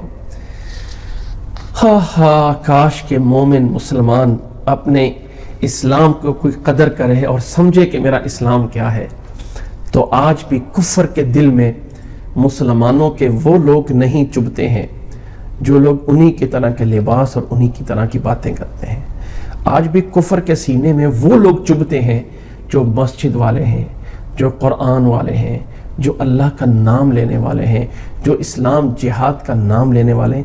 ہمیشہ کفر کے سینے میں یہی لوگ چبھتے ہیں. اللہ نے فرمایا لَأَنْتُمْ أَشَدُّ رَهْبَةً فِي صُدُورِ مِنَ اللَّهِ، ان کے دلوں میں اللہ سے بھی زیادہ تمہارا خوف ہے. مومن بن کے دیکھے، پھر دیکھے کہ کافر کے دل میں اس کا روب کتنا ہوتا ہے. لیکن افسوس یہ ہے کہ آج کے مومن یا مسلمان اور کافر میں فرق دیکھ لو کیا ہے. لباس سیم، چہرہ سیم، شکل و صورت ویسی، بناؤ سنگار، سب کچھ اپنے وضع قطع ویسی، کھانا پینا وہی، کوئی فرق حلال حرام میں نہیں، بزنس اسی طرح کا. اور پھر کہتے ہیں کہ ہم مسلمان ہیں، اللہ ہم پہ رحمت کرے. اور کیا فرق ہے؟ سونا ویسا، اٹھنا ویسا، چلنا ویسا، بیٹھنا ویسا. ایک مسلمان اور ایک کافر میں کیا فرق رہا؟ ہاں اپنا وہ فرق بنا کے دکھاؤ اور پھر دیکھو کہ اسلام کا کفر کے اندر کتنا روب پڑتا ہے. لَأَنْتُمْ أَشَدُّ رَهْبَةً فِي صُدُورِهِمْ، رَهْبَةً روب، دبدبا. تمہارا زیادہ دبدبا ہے ان کے سینوں میں، اللہ سے بھی زیادہ ان کے سینوں میں انہوں نے ڈال کر رکھا ہے. ذَلِكَ بِأَنَّهُمْ قَوْمٌ لَا يَفْقَهُونَ، اس لیے کہ یہ ایسی قوم ہے جنہیں جو سمجھتے نہیں ہیں کہ صحیح اور غلط کیا ہے. پھر فرمایا لَا يُقَاتِلُونَكُمْ جَمِيعًا، یاد رکھ لو یہ کافر کبھی بھی آمنے سامنے ہو کر اکٹھا ہو کے تم سے لڑائی نہیں کریں گے. اِلَّا فِي قُرًى مُحَصَّنَةٍ، مگر ایسی بستی میں جس کو انہوں نے اپنے قلعے بنائے ہوئے ہیں. محصنہ یعنی اب ایک مومن مجاہد ہوتا ہے نا، وہ کچھ ہے نہیں ہے، جسم پہ کوئی حفاظتی چیز ہے نہیں ہے، تلوار نکل کے بھاگنے کے لیے تیار ہے کفر کے سامنے. لیکن کافر کبھی ایسے نہیں ہے گا، پہلے اپنے لیے 100 چیزیں بنائے گا، یہاں سے مجھے اپنے آپ کو سیو کرنا ہے، یہاں سیو کرنا ہے. الا فی قرى محصنہ، ایسی بستیاں جن کو حصن کے طور پہ، قلعے کے طور پہ بنایا گیا ہو، یعنی مورچہ بند ہو کے تمہارے ساتھ، یعنی اپنے آپ کو چھپا کے تمہارے ساتھ لڑیں گے، کبھی سامنے ہو کے نہیں کرتے. اور من وراء جدار، یا دیواروں کے پیچھے ہو کے لڑیں گے. بأسہم بینہم شدید، ان کے آپس کی بھی بڑی لڑائیاں ہیں، آپس کی بھی. آپ سمجھیں گے کہ یہ دنیا کے کافر سارے آپس میں متفق ہیں، نہیں. تحسبہم جمیعا وقلوبہم شتیٰ، آپ سمجھیں گے یہ آپس میں ایک دوسرے کے ساتھ بڑے متفق ہیں، کچھ نہیں ہے. ان کے سب کے دل الگ الگ ہیں. ہر ایک کفر کے نظام کے اپنے مفاد ہیں. مجھے یہ فائدہ چاہیے، میرا یہ مفاد ہے، میرا یہ مفاد ہے. ذالک بانہم قوم لا یعقلون، اس لیے کہ یہ ایسی قوم ہے جو عقل نہیں رکھتے ہیں، اللہ کو نہیں پہچانتے ہیں. کمثل الذین من قبلہم قریبا، ان منافقوں کو نہیں پتا، یہ نہیں جانتے ہیں کہ ان کے قریب پہلے جو مکہ والوں کے ساتھ جنگ بدر میں ہو چکا ہے وہ کیا ہو چکا ہے. کمثل الذین من قبلہم قریبا ذاقوا وبال امری، انہوں نے اپنے کام کا وبال، اس کا جو ہے انہوں نے وبال چکھ لیا، مزہ چکھ لیا جو انہوں نے ہوا تھا. وَلَهُمْ عَذَابٌ عَلِيمٌ، اور ان کے لیے دردناک عذاب ہوگا. کمثل الشیطان، ان کی مثال شیطان کی طرح ہے. اذ قال للانسان اکفر، انسان سے کہتا ہے کفر کر. فلما کفر، جب انسان کافر ہو جاتا ہے تو قال انی بریء منک، تو شیطان کہے گا میں تجھ سے بری ہوں. انی اخاف اللہ رب العالمین، میں تو رب العالمین سے ڈرتا ہوں. یہ شیطان ایسا ہے. فکان عاقبتہما انہما فی النار، ان دونوں کا انجام یہ ہے کہ جہنم میں جا کے برابر ہوں گے. خالدین فیہا، ہمیشہ ہمیشہ اس میں رہیں گے. وذالک جزاء الظالمین، اور ظالموں کا جو ہے وہ یہی بدلہ ہے. اس کے بعد سورۃ حشر کا آخری رکوع آیت نمبر 18 سے شروع ہوتا ہے. اور یہ آیات ایسی آیات ہیں، ہر اس انسان کے لیے ہیں جو اللہ کی عبادت کرنا چاہتا ہے. اسے چاہیے کہ یہ آیات یاد کریں اور اپنی زندگی میں تلاوت میں ان کو سامنے رکھیں. اللہ کی قسم اس میں بہت بڑی بڑی نصیحتیں ہیں. فرمایا یا ایھا الذین آمنوا اتقوا اللہ ولتنظر نفس ما قدمت لغد واتقوا اللہ ان اللہ خبیر بما تعملون. اے وہ لوگ جو ایمان لائے ہو، ڈر جاؤ اللہ سے. وَلْتَنظُرْ نَفْسٌ مَا قَدَّمَتْ لِغَدٍ، اور ہر ایک جان ذرا غور سے دیکھے کل قیامت کے لیے کیا جوڑ کے رکھا ہے. آج ہم کہتے ہیں ہم اپنی اولاد کے لیے بچا لیں، رکھ لیں، ان کا انجام کیا ہوگا، بڑے ہو کے کہاں سے کھائیں گے پیئیں گے. فرمایا ذرا دیکھ لو اپنے لیے کیا آگے کر کے جا رہے ہو، رب کے پاس کون سی نیکیاں بنا کے رکھ لی ہیں. اللہ اکبر. آج کل ہم لوگ اپنے مشکل وقت کے لیے کچھ نہ کچھ سیونگ کرتے ہیں، مشکل وقت کے لیے سیونگ کرتے ہیں. ہر کوئی کوشش ہوتی ہے کہ کچھ نہ کچھ سیونگ ہونی چاہیے کہ کسی مجبوری میں کام ہو جائے. ذرا غور کیجئے، قیامت کے عذاب سے بچنے کے لیے ہمارے پاس کیا سیونگ ہے؟ کیا کوئی ایک عمل موجود ہے جس کو میں کہہ سکوں اے اللہ فلانا کام تو میں نے تیرے لیے کیا تھا نا؟ کوئی ایک عمل بتائیے. زندگی میں 20 سال 40 سال 50 سال 60 سال کی زندگی میں کوئی عمل موجود ہے تو اللہ کا شکر ادا کریں. لیکن اگر کوئی عمل نہیں موجود ہے تو ذرا غور تو کریں. کوئی ایسی چیز نہیں جو ہم نے کل کے لیے سیونگ کی ہوئی ہے. اللہ نے فرمایا ذرا غور کرو کل کے لیے کیا بچا کے رکھا ہوا ہے اور اللہ سے ڈرتے رہو. ان اللہ خبیر بما تعملون، اللہ تعالیٰ پوری طرح خبر رکھنے والا ہے ان پہ جو تم کر رہے ہو. وَلَا تَكُونُوا كَالَّذِينَ نَسُوا اللَّهَ فَأَنسَاهُمْ، اور لوگوں ان کی طرح مت بن جانا جنہوں نے اللہ کو بھلایا، یعنی اللہ کے احکامات کو بھلایا. فَأَنسَاهُمْ، اللہ نے انہیں بھلا دیا، اللہ نے انہیں اپنی رحمت سے دور کر دیا. اولئک هم الفاسقون، وہ لوگ فاسق ہیں. کب ہمیں رب یاد آتا ہے؟ صرف اس وقت جب مصیبت آتی ہے. ہماری خوشی میں ہمیں اپنا رب نہیں یاد آتا. پھر تو کہتے ہیں جی ہمارے بچے ہمارے رشتہ دار ہمیں کیا کہیں گے، بھائی یہ تو بچوں کی خوشی ہے ہم کیا کریں. وہاں پہ رب یاد نہیں آتا ہے. صرف رب جا کے وہاں یاد آتا ہے جہاں مصیبت آتی ہے. ایسے لوگوں کی طرح مت بن جانا جو اللہ کو بھلا دیتے ہیں نا، اللہ ان کو بھی بھلا دیتا ہے اپنی رحمت سے. اولئک هم الفاسقون، یہ لوگ فاسق ہیں. لا یستوی اصحاب النار و اصحاب الجنہ، وہ لوگوں جہنمی اور جنتی برابر نہیں ہوتے ہیں. لا یستوی نہیں برابر ہوتے، اصحاب النار جہنم والے اور اصحاب الجنہ جنت والے دونوں برابر نہیں ہیں. اصحاب الجنت هم الفائزون، جنت والوں کو اللہ نے کامیاب کرنا ہے، جہنم والوں کو کامیاب نہیں کرنا ہے. ذرا غور تو کرو ہم کس روش پہ جا رہے ہیں. دنیا کے 4 دن ان کے بھی کٹ جاتے ہیں جو گرمیوں کے اندر سخت تپتے ہوئے صحرا میں گرم خیموں میں رہتے ہیں، دن ان کے بھی بیت جاتے ہیں. زندگی ان کی بھی کٹ جاتی ہے جو سخت سردی میں برف کے علاقے میں بغیر کسی حفاظتی اقدام کے تھوڑا بہت بندوبست کر کے رہ رہے ہوتے ہیں. زندگی ان کی بھی گزر جاتی ہے. یہ دنیا کبھی رکے گی نہیں. یہ 50 60 70 سال کی زندگی گزر جائے گی. لیکن قیامت کی زندگی جو دنیا کی آنکھ بند ہونے کے بعد جو آنکھ کھلے گی نا، وہ آنکھ کبھی بند نہیں ہوگی. وہاں پھر پتہ چلے گا کہ گدھے پہ سوار ہیں یا گھوڑے پہ سوار ہیں.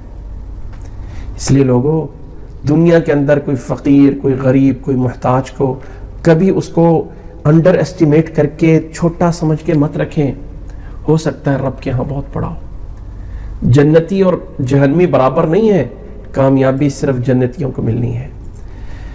اور پھر اللہ تعالیٰ نے ایک مثال دے کے سمجھایا ہے کہ یہ جو تمہیں شریعت دی گئی ہے نا، یہ قرآن کی شکل میں جو اللہ نے کتاب تمہیں دی ہے، یہ چھوٹی چیز نہیں ہے، بہت بڑی چیز ہے. اللہ تعالیٰ اگر اس کتاب کو پہاڑوں کو دے دیتا تو وہ ریزہ ریزہ ہو جاتے. اور اللہ نے انسان کو دیا ہے اس لیے کہ جتنی دیکھو انسان میں پاور زیادہ ہے یا پہاڑ میں زیادہ ہے؟ پہاڑ زیادہ ہے یا انسان بڑا ہے؟ پہاڑ سخت. کتنا انسان کو ذرا خود اپنے ہاتھ کو مڑوڑ کے دیکھیں، انگلی وہیں ٹوٹ جائے گی. کسی پتھر کو ہاتھ سے توڑنے کی کوشش کریں نہیں ٹوٹے گا، سخت ہے. لیکن اللہ تعالیٰ کا یہ قرآن اور یہ دولت اتنی بڑی ہے کہ یہ انسان نے اٹھائی ہے، پہاڑوں نے نہیں اٹھائی. اور انسان کو اللہ نے پاور اتنی دی ہے، اس سمجھ اتنی دی ہے کہ کمزور سا جسم تھوڑے سے بٹن ٹک ٹک دبا کے پورے پہاڑ کو بھی اڑا دیتا ہے. اللہ نے اس انسان کو یہ قرآن دیا ہے. فرمایا اور لوگوں یہ اس چیز کو چھوٹا نہ سمجھو. لو انزلنا هذا القرآن على جبل لرأيته خاشعا متصدعا من خشیۃ اللہ. اگر ہم یہ اللہ کا قرآن، اگر ہم اس قرآن کو پہاڑ پہ اتار دیتے تو دیکھتے کہ خوف الہی سے، اللہ کے ڈر سے، من خشین اللہ کے ڈر سے آپ اسے دیکھتے، متصدعا من خشیۃ اللہ وہ جو ہے ذرہ ذرہ ہونے والا ہو جاتا اللہ تعالیٰ کے خشیت سے اور اللہ کے خوف سے. وَتِلْكَ الْأَمْثَالُ نَضْرِبُهَا لِلنَّاسِ. اور یہ مثالیں تو ہم لوگوں کے لیے بیان کرتے ہیں، کسی جانوروں کے لیے نہیں ہے جو جانور بنے ہوتے ہیں انسانی شکل میں ان کے لیے نہیں بیان کرتے، لعلہم یتفکرون، اس لیے کہ وہ غور و فکر کریں۔ سمجھ اور فکر تو وہی کریں گے نا جو انسان ہے، وہ بھی کیا فکر کریں گے جو جانور ہیں۔ جانور کی صفت ہے کھانا پینا سونا عیاشی کرنا، بس، اور کیا ہے۔ انسان بھی صبح سے جو ہے وہ تلا دن کو گدھے کی طرح لگا ہو اور رات کو مردار کی طرح پڑا ہو، تو کیا فرق ہے اس جانور اور انسان میں؟ اور پھر اللہ اپنا تعارف کراتا ہے اس سورت کے آخر میں، هو اللہ الذی لا الہ الا هو عالم الغیب والشہادہ۔ لوگوں، وہ اللہ وہ ہے، لا الہ الا ہوا، نہیں ہے کوئی معبود اس کے علاوہ، عالم الغیب والشہادہ، وہی پوشیدہ اور ظاہر کو وہی جانتا ہے، عالم الغیب والشہادہ هو الرحمن الرحیم، وہی رحمان اور رحیم ہے۔ رحمان اور رحیم کا معنی پیچھے گزر چکے ہوئے ہیں کہ اللہ عالم الغیب ہے، ہر وہ پوشیدہ چیز جو ہم سے پوشیدہ ہے یا ہمارے سامنے ہے، اللہ اس سب چیزوں کو جانتا ہے، اور وہ رحمان ہے، رحیم ہے۔ هو اللہ الذی لا الہ الا ہو، وہ اللہ وہ ذات ہے اس کے علاوہ کوئی معبود نہیں ہے۔ الملک، وہ بادشاہ ہے۔ القدوس، وہ ہر چیز سے پاک ہے۔ السلام، وہی سلامتی دینے والا ہے۔ المؤمن، وہی جو ہے وہ امن دینے والا ہے۔ المہیمن، وہی جو ہے نگہبان ہے۔ العزیز، وہی جو ہے غلبہ والا ہے۔ الجبار، وہی جو ہے وہ زوراور ہے۔ المتکبر، وہی بڑھائی اور عظمت والا ہے، کبریائی والا ہے۔ سبحان اللہ عما یشرکون، اللہ پاک ہے ان تمام چیزوں سے جنہیں یہ اللہ کے ساتھ شریک ٹھہراتے ہیں۔ هو اللہ الخالق البارئ المصور، وہ اللہ وہ ہے الخالق، وہ اصل پیدا کرنے والا ہے، عدم سے وجود میں لانے والا۔ اب انسان کیا ہے؟ مٹی کو، پلاسٹک کو، لوہے کو، چاندی کو، سونے کو پگھلا کے اس کی شیپ چینج کر دیتا ہے، اس کی شکل چینج ہو جاتی ہے۔ شیپ یعنی اب اپنی طرف سے سونا تو نہیں بنا کے لاتا، چاندی دھاتیں تو اللہ تعالیٰ دیتا ہے، ہاں، پلاسٹک یہ سب دھاتیں اللہ نے دی ہے، عدم سے نہ ہونے سے ہونا بنا دیا۔ انسان نے صرف کیا کیا؟ اس کی شیپ بدلی ہے نا، پلاسٹک لوہے کو لکڑی کو مکس کر کے پلاسٹک کو گاڑیاں بن گئی، جہاز بن گئے، کشتیاں بن گئی، چیزیں بن گئی۔ کیا ہے یہ؟ انہی چیزوں سے بنائی ہیں جن کو اللہ نے پیدا کیا ہوا ہے۔ هو اللہ الخالق، وہ اللہ خالق ہے، وہی خالق ہے، وہی پیدا کرنے والا ہے۔ البارئ، وہی وجود دینے والا ہے، اگرچہ معنی پیدا کرنے والا بھی اس کا وہی بنتا ہے، وجود دینے والا ہے۔ المصور، وہی شکل دینے والا ہے، کس چیز کو کیسی شکل دینی ہے۔ دنیا میں ہر ایک انسان کی دو آنکھیں ہیں، ایک منہ ہے، ایک ناک ہے، ماتھا ہے، دو رخسار ہیں۔ ذرا بتائیے کتنے لوگ ملتے جلتے ہیں؟ لاکھوں اربوں انسان ہیں، لیکن آپس میں شکلیں نہیں ملتی ہیں۔ یہ تو دور کی بات ہے، ذرا یہ تھم دیکھ لیجئے، انسان کی انگلی کا جو تھم، اس کو ذرا میچ کر کے دکھا دیجئے۔ وہ اللہ مصور ہے، کتنی شکلوں کے خزانہ اس کے پاس ہے، لامحدود۔ اربوں کھربوں انسان بنتے جا رہے ہیں، لیکن ہر ایک انسان کی شکل دوسرے سے مختلف ہے۔ وہ کون کر رہا ہے؟ اللہ۔ آج کل جو ڈیزائنر ہوتے ہیں نا، جب ایک تصویر بنا لیتے ہیں نا، تو اسے کہا جائے نا یہ تصویر کو ذرا تھوڑا سا موڈیفائی کر کے دوسری بنا دو، تو کتنا کریں گے؟ کیا کریں گے؟ کچھ نہیں کر سکتے۔ اگر کوئی ہاتھوں سے رسم کر سکتا ہے نا، اگرچہ جائز نہیں ہے، انسانی شکل بنا دے، آنکھیں لگا دے، منہ لگا دے، اسے کہے تھوڑا سا شکل بدل دو، کتنی بدل سکے گا؟ نہیں پتا۔ آنکھوں کا اللہ تعالیٰ سائز جب چھوٹا کرتا ہے تو چہرے کے کس جگہ سے سائز بڑا ہونا ہے اللہ کو پتا ہے۔ فرمایا هو اللہ الخالق، وہی خالق ہے، وہی وجود دینے والا ہے، وہی مصور ہے۔ لہ الاسماء الحسنى، اسی اللہ کے اسماء حسنى ہے، اسی اللہ کے نام ہیں جو اسماء حسنى ہیں۔ یسبح لہ ما فی السماوات والارض، اللہ کے لیے تسبیح بیان کر رہے ہیں جو کوئی آسمانوں میں ہے اور زمین میں ہے۔ وَهُوَ الْعَزِيزُ الْحَكِيمُ، اور وہی غالب اور حکمت والا ہے۔ سورۃ اعراف میں ہم نے اس آیت پہ وَلِلَّهِ الْأَسْمَاءُ الْحُسْنَى فَادْعُوهُ بِهَا، اللہ تعالیٰ کے اسماء حسنہ ہیں، ان کے ذریعے اللہ سے دعا کرو۔ وہاں پہ اسماء حسنہ پہ تفصیلی بحث موجود ہے سورۃ اعراف کے اندر، جو کہ اللہ تعالیٰ کے اسماء حسنہ کون سے ہیں، یہ جو موجودہ ہمیں قرآن مجید کے شروع کے اندر جو صفحے کے شروع میں عموماً پہلے صفحے پہ قرآن مجید میں دکھایا جاتا ہے کہ یہ اسماء حسنی ہے اور یہ اینڈ پہ نبی کے نام ہے، یہ نہ ہی یہ والی ترتیب اللہ نے قرآن میں بیان کی ہے اور نہ ہی نبی کے یہ نام نبی صلی اللہ علیہ وسلم نے کہیں مینشن کیے ہیں۔ یہ ایک انسانی اجتہاد ہے جس میں غلطی بھی ہے اور صحیح بھی ہے۔ کچھ نام اللہ کے ناموں میں ایسے بھی شامل کیے گئے ہیں جو کہ صحیح نہیں ہیں۔ یہ جو عموماً یہ پرنٹ ہوئے ہوتے ہیں اسماء حسنی چھوٹے فلاں فلاں، یہ سب صحیح نہیں ہے۔ ہاں ہے اللہ تعالیٰ کے نام میں نام، اس کے بارے میں نے وہاں پہ ایک کتاب مینشن کی تھی، کتاب کا نام ہے کہ اسماء الحسنی کے بارے میں القواعد المثلی فی الاسماء والصفات الحسنی، شیخ صالح عثیمین کی سعودیہ سے لکھی ہوئی کتاب ہے جس میں انہوں نے اصول بیان کیے ہیں اور ان ناموں کو قرآن حدیث سے الگ کرنے جوڑ کے آیات کے ساتھ دلیل کے ساتھ جمع کیا ہے۔ اس کتاب کو اگر دیکھ لیں تو سب کے لیے فائدہ مند ہوگا۔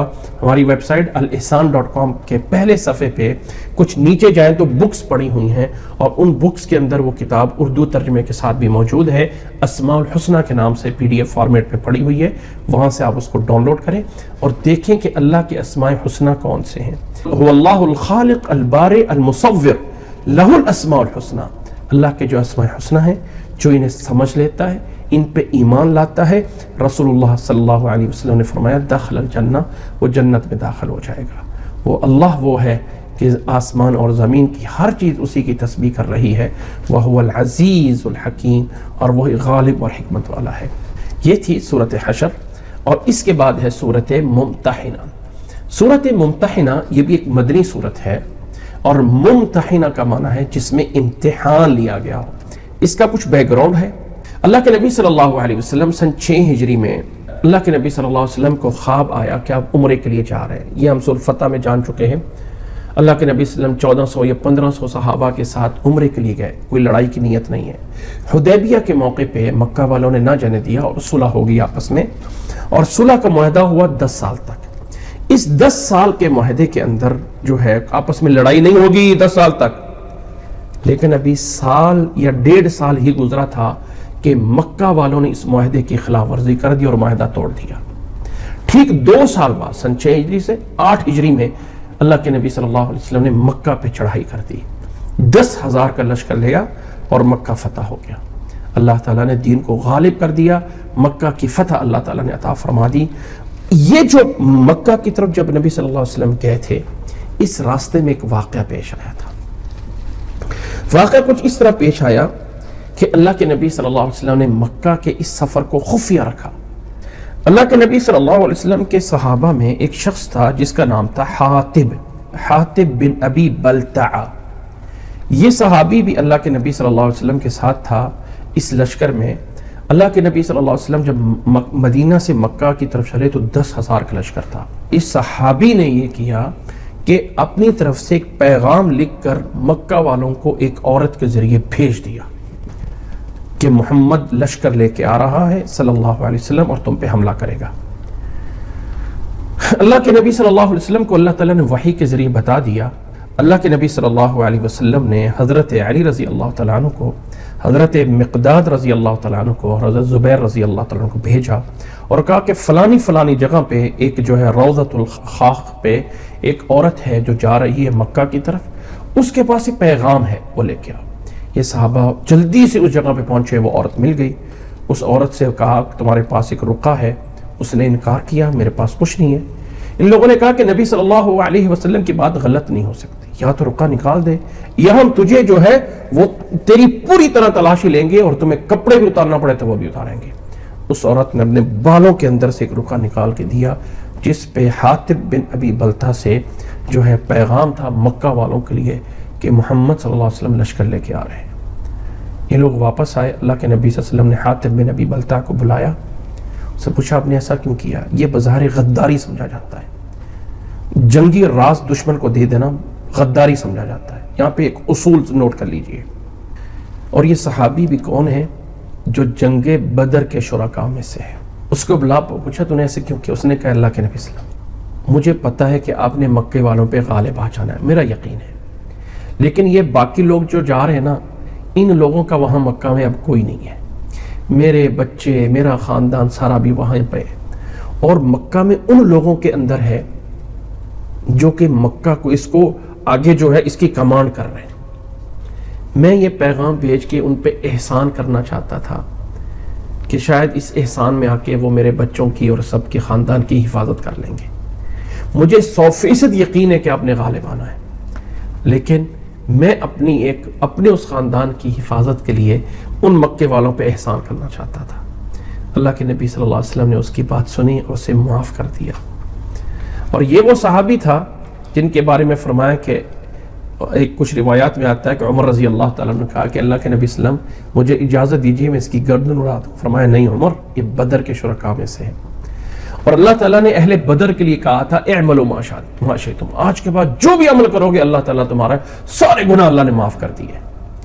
تو جسے اللہ نے معاف کر دیا، تم کون ہوتے ہو، ہم کون ہوتے ہیں کسی کے بارے میں انگلی اٹھانے والے؟ یہاں سے ایک اصول ملتا ہے کہ اگر کسی صحابی سے کوئی کمی کوتاہی کسی موقع سے ہو بھی گئی ہے تو دوسری طرف ان کی نیکیاں اتنی بڑی ہیں کہ اللہ نے ان کی لغزش اور کوتاہی کو معاف کر دیا۔ میرے اور آپ کے وہ اعمال نہیں ہیں کہ ہم انگلی اٹھا کے اللہ کے نبی کے ساتھیوں کے بارے میں زبان درازیاں کریں اور فیصلہ کرنے کے لیے بیٹھ جائیں۔ تو وہ واقعہ پیش نظر تھا۔ تو اس ضمن میں اللہ تعالیٰ نے ایک اصول دے کے اس صورت میں سمجھایا کہ اے ایمان والو، انسان کا جو دلی محبت ہے نا، یہ مسلمانوں کے ساتھ ہونی چاہیے، حمایت کافروں کے ساتھ نہیں ہونی چاہیے، اور خاص طور پہ ایسے کافر جو تمہیں تکلیف اور رسوا کر رہے ہو۔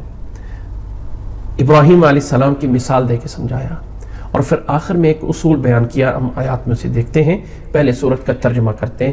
ممتحنہ نام اس کا اس بنیاد پہ ہے کہ آخر میں واقع آئے گا، کچھ عورتیں تھیں جو مکہ سے مدینہ کی طرف ہجرت کر کے آئیں، ان کے بارے میں کہا کہ ان سے امتحان لے لو، انہیں آزما لو، اگر تو پکی مسلمان ہیں تو انہیں واپس نہ کرو۔ چونکہ صلح حدیبیہ میں طے ہوا تھا کہ مکہ سے جو کوئی بھی آئے گا مدینہ والے اسے واپس کریں گے، وہاں پہ مرد اور عورت کا کوئی فرق نہیں تھا، عہد کا لفظ تھا۔ لیکن اب عورتیں آ گئی، انہیں واپس کرنا کہ نہیں کرنا؟ اللہ نے کہا نہیں، اگر یہ پکی مسلمان ہے تو واپس نہیں ہوگی۔ ان کا امتحان لیا گیا، پکی مسلمان ہوئی، ان کو واپس نہیں کیا گیا تھا، کیونکہ وہاں پہ اگرچہ مرد عورت کا نہیں ہے لیکن پہلے نمبر پہ اس معاہدے میں مرد آتے تھے، چونکہ جنگجو جو ہوتا ہے وہ مرد ہوتا ہے، جو ایک یعنی جنگ میں فرد سمجھا جاتا ہے، وہ مرد کو گنا جاتا ہے۔ تو یہ صورت میں ممتحنہ اس بنیاد پہ اس کا نام آیا۔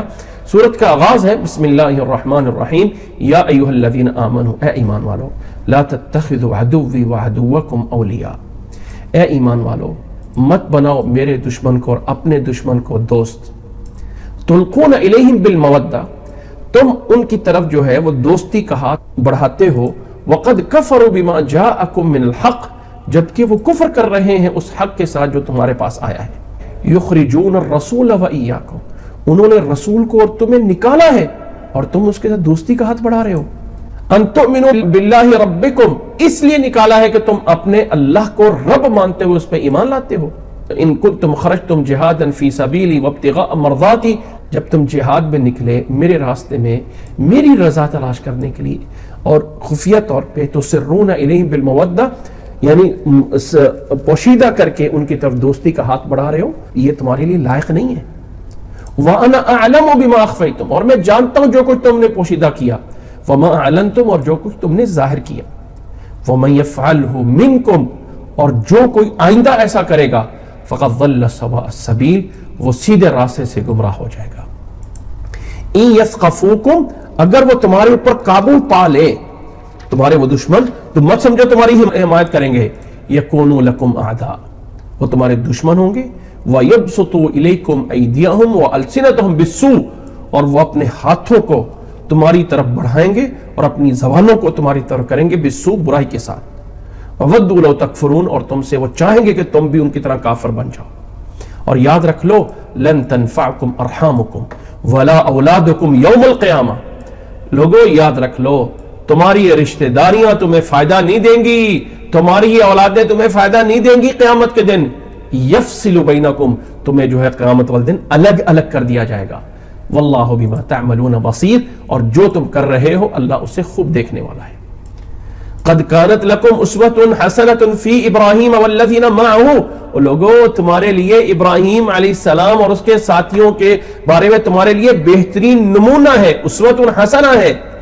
اذ قالوا لقومہم انا براء منکم ومما تعبدون من دون اللہ، جب انہوں نے اپنی قوم سے کہا تھا ہم تم سے بری ہیں، الگ ہیں، ہمارا تمہارا کوئی تعلق نہیں ہے، اور جن کی تم پوجا کرتے ہو اللہ کے علاوہ ان سے بھی کفرنا بکم، ہم تم سے کفر کرتے ہیں، یعنی تمہارے ان معبودوں سے، وبدأ بیننا وبینکم العداوۃ والبغضاء، اور ہمارے اور تمہارے درمیان دشمنی اور بغض ہے ابداً ہمیشہ، حتی تؤمنوا باللہ وحدہ، یہاں تک کہ تم واحد اللہ کی ذات پہ ایمان لے آؤ، الا قول ابراہیم لابیہ، سوائے اس ایک قول کے جو ابراہیم نے اپنے باپ کے بارے میں کہا تھا، اور وہ کہا تھا لاستغفرن لک، اے میرے باپ میں تیرے لیے استغفار ضرور کروں گا، وما املک لک من اللہ شیئا، لیکن اللہ کی طرف سے تیرے لیے کوئی کفایت نہیں کر سکتا ہوں۔ ابراہیم علیہ السلام نے اپنے باپ سے کہا تھا میں تیرے لیے دعا ضرور کروں گا، استغفار کی۔ بعد میں اللہ تعالیٰ نے بھی منع کر دیا تھا، جو کہ جیسے کہ سورۃ یونس میں ہم پڑھ چکے ہیں، ربنا علیک توکلنا، اللہ ہم تجھی پہ بھروسہ کرتے ہیں، وإلیک انبنا، اور تیری طرف رجوع کرتے ہیں، وإلیک المصیر، اور اللہ تیری طرف ہی لوٹنا ہے۔ ابراہیم علیہ السلام نے یہ کہا تھا ربنا لا تجعلنا فتنة للذین کفروا، اے اللہ ہمیں کافروں کے لیے فتنہ نہ بنا، ہمیں آزمائش نہ بنا، واغفر لنا، اور ہمیں معاف کر دے، ربنا انک انت العزیز الحکیم، اللہ تو غالب اور حکمت والا ہے۔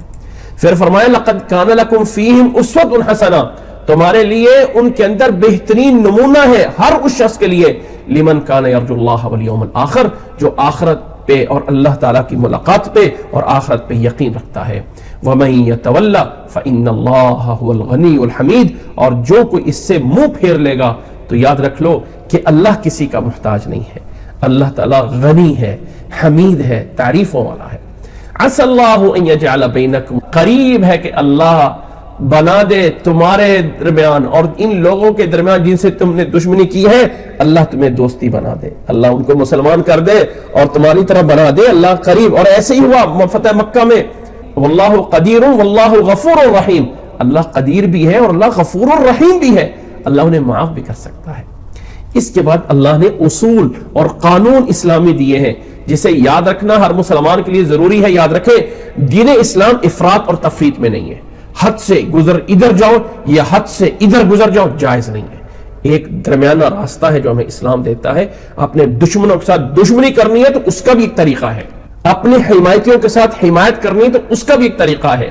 احبب حبیبک ہونما عسى ان یکون بغیضک یوما، ابغض بغیضک ہونما عسى ان یکون حبیبک یوما، نبی صلی اللہ علیہ وسلم کی حدیث کے الفاظ ہیں، ابو داؤد میں روایت موجود ہے ابو ہریرہ رضی اللہ تعالیٰ عنہ کی سند سے، فرمایا کسی کے ساتھ دشمنی کرنی ہونا تو ذرا اتنی سی کرنا کہ کل کو اگر تیرا دوست بن جائے تو شرمندہ نہ ہو، کسی سے دوستی کرنی ہونا تو اتنی سے کیجئے گا کہ کل کو تیرا دشمن بن جائے تو شرمندگی نہ ہو۔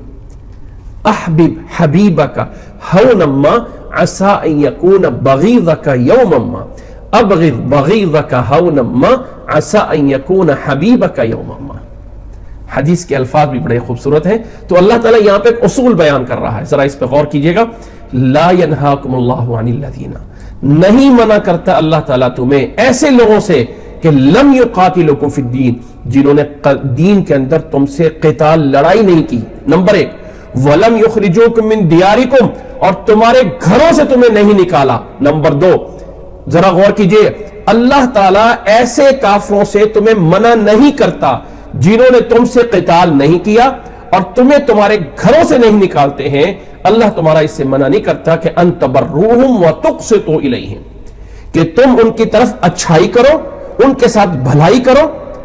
نوٹ کریں، ان تبروہم وتقسطوا الیہم، کہ تم ان کے ساتھ تبروہم حسن سلوک کرو، وتقسطوا الیہم اور انصاف کرو۔ اللہ تعالیٰ اس سے تمہیں منع نہیں کرتا ہے ایسے کافروں سے جنہوں نے تم سے لڑائی اور تمہیں گھروں سے نکالتے نہیں ہیں، اپنے گھروں میں نماز فرض ادائیگی تمہاری عبادات پہ رکاوٹ نہیں ڈالتے ہیں، اللہ تمہیں ان کے ساتھ رہنے سے، ان کے ساتھ حسن سلوک کرنے سے منع نہیں کرتا۔ ان اللہ یحب المقسطین، اللہ تعالیٰ انصاف کرنے والوں کو پسند کرتا ہے۔ انما ینہاکم اللہ، اللہ منع کرتا ہے تمہیں عن الذین قاتلوکم فی الدین، جو دین کے معاملے میں تم سے لڑائی کر رہے ہیں، وَأَخْرَجُوكُم مِّن دِيَارِكُمْ، اور تمہیں تمہارے گھروں سے نکال رہے ہیں، وَظَاهَرُوا عَلَىٰ إِخْرَاجِكُمْ، اور تمہارے اس نکالنے پہ وہ مدد کرتے ہیں مسلمانوں کے خلاف سازشیں کرنے میں۔ اللہ تعالیٰ منع کرتا ہے ان کافروں سے ان تولوہم، کہ تم انہیں اپنا دوست بناؤ، وَمَن يَتَوَلَّهُمْ، اور جو ان کو دوست بنائے گا، فَأُولَٰئِكَ هُمُ الظَّالِمُونَ، پس وہ لوگ ظالم ہیں۔ ان آیات کا صرف ترجمہ پڑھنے سے مفہوم واضح ہے، لمبی چوڑی تشریح کی ضرورت نہیں ہے۔ آج کل لوگ کہتے ہیں اچھا جی ہم کافروں کے ملک میں رہتے ہیں، رہنا صحیح ہے غلط ہے؟ جہاں اپنے دین فرائض کی پابندی کر سکتے ہیں وہاں رہنے کی وجہ سے دین اسلام کے احکامات پہ عمل کرنے میں رکاوٹ نہیں بنتے ہیں تو اجازت ہے، حسن سلوک کرو ان کے ساتھ، انصاف کرو۔ لیکن اگر تمہارے دین پہ عمل کرنے میں رکاوٹ بن رہے ہیں، تمہارے اس اسلام کے نبی کو وہ نشانہ بنا رہے ہیں اور تمہارے پردہ کرنے پہ پابندیاں لگا رہے ہیں اور تمہارے اس فرض کو پورا کرنے میں مساجد میں تعلیمات دینے میں رکاوٹیں ڈال رہے ہیں، نئے بچوں کو اسلام سکھا سکتے ہو، تو اب نکل جاؤ یہاں سے۔ اب یہاں پہ کوئی حسن سلوک نہیں ہے، یہاں پہ نہیں ہے کہ ہائے ہم تو اتنے سالوں سے رہ رہے ہیں اب ہم کیا کریں۔ وہاں پہ پھر پتہ چلتا ہے ایمان کیا ہے۔ وَمَن يَتَوَلَّهُمْ فَأُولَٰئِكَ هُمُ الظَّالِمُونَ، وہ ہے ظالم۔ آگے فرمایا، اگلی وہ آخری آیت میں یہاں فرمایا جا رہا ہے اب ان عورتوں کے بارے میں جو ہجرت کر کے آ گئی تھی مکہ سے۔ فرمایا یا ایھا الذین آمنوا، اے ایمان والو، اذا جاءکم المؤمنات مہاجرات، اگر تمہارے پاس مومن عورتیں مہاجر ہو کے آ جائیں، فامتحنوہن، ان کا امتحان لو۔ کہیں ایسا تو نہیں ہے کہ کسی کے ساتھ کوئی تعلق اور دوستیاں اور عاشقی مشوقیاں کر کے آ گئی ہوں یا ان کے کوئی اور مقاصد ہو، نہیں ایسا نہیں۔ اگر ایسا نہیں، صرف اسلام لے کے آ رہی ہیں، اللہ اعلم بایمانہن، اللہ تو جانتا ہے کہ وہ مومن ہے کہ نہیں ہے۔ فَإِنْ عَلِمْتُمُوهُنَّ مُؤْمِنَاتٍ، اگر تم نے اپنے علم کے مطابق انہیں مومنات جان لیا تو فَلَا تَرْجِعُوهُنَّ إِلَى الْكُفَّارِ، اب انہیں کافروں کی طرف واپس نہ لوٹاؤ، اس لیے کہ اصول یہ ہے لا ہن حل لہم ولا ہم یحلون لہن، نہ ہی وہ عورتیں حلال ہیں ان کافروں کے لیے اور نہ وہ کافر حلال ہیں ان عورتوں کے لیے۔ یہ اصول بنا دیا گیا ہے کہ کوئی مرد کسی کافر عورت کے لیے حلال نہیں ہے اور کوئی کافر عورت کسی مسلمان مرد کے لیے حلال نہیں ہے، سوائے اہل کتاب کے اس کی اجازت الگ سے موجود ہے۔ لیکن ایک اہل کتاب یہود و نصارہ کے علاوہ، کرسچن اور جیوز کے علاوہ کوئی بھی بدھ مت ہو، کوئی سکھ ہو، کوئی ہندو ہو، کوئی جو بھی ہو، اس کا مسلمان مرد کے لیے یا مسلمان مرد کا اس کے لیے نکاح ہونا حلال نہیں ہے۔ وہ اس آیت میں قانون بنا دیا۔ اہل کتاب کی عورتوں کی اجازت ایک خاص کیٹیگری میں ہے، اور وہ یہ کہ اگر اپنے ایمان کو بچا سکتے ہو۔ جہاں ایک بندے کو پتا ہے میں مسلمان ہوں، کوئی مسلمان مجھے رشتہ دینے کے لیے تیار نہیں بیٹھا، میں اپنے عزت کو، اپنی خواہشات کو حلال میں بچانا چاہتا ہوں، تو اگر کسی ایسی عورت سے نکاح کر لیتا ہے جو اہل کتاب سے، شرط یہ ہے کہ اپنے ایمان کو بچا سکتا ہو۔ اگر نہیں بچا سکتا تو وہ نکاح کرنا بھی جائز نہیں ہوگا، کوئی مجبور ہو تو کر سکتا ہے، لیکن اس کے علاوہ کوئی مسلمان عورت اہل کتاب مرد کے لیے جائز نہیں ہے۔ کوئی مسلمان عورت کسی مسلمان مرد کے لیے ان کی عورت کا ہو سکتا ہے۔ اس کے علاوہ قطعاً فرمایا لا ہن حل لہم ولا ہم یحلون لہن، نہ وہ عورتیں ان کے لیے حلال ہیں نہ وہ عورتوں کے لیے حلال ہیں، یہ نکاح ہو ہی نہیں سکتا ہے۔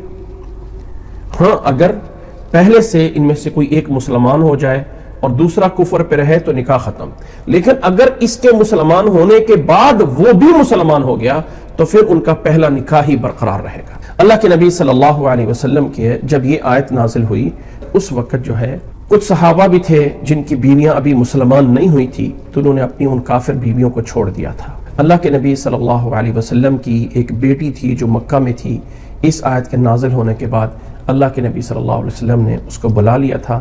بعد میں وہ ابو ربیع بھی مسلمان ہو کے وہ بھی جو ہے وہ آگے تھے، اور اللہ کے نبی صلی اللہ علیہ وسلم نے اسی نکاح میں اپنی بیٹی جو ہے وہ ان کو دے دی تھی۔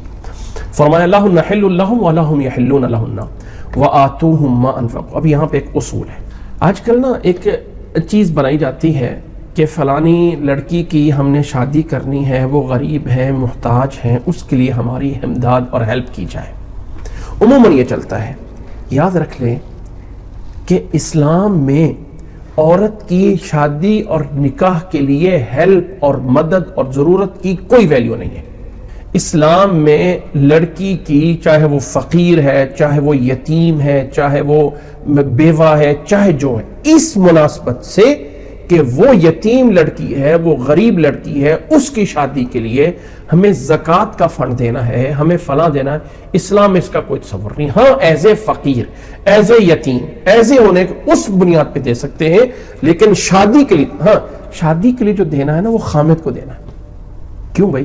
کیا مرد کو زکوٰۃ یہاں دی جا سکتی ہے؟ ایک آدمی کہتا ہے بھائی میں نے شادی کرنی ہے، مجھے جو ہے وہ ضرورت ہے، تو اس کو دیے جا سکتا کہ زکوٰۃ بھی دی جا سکتی. اچھا وہ کہاں پہ لگانی ہے اس بندے نے؟ اپنے حق مہر پہ. اور حق مہر دینا کس کو؟ بیوی کو.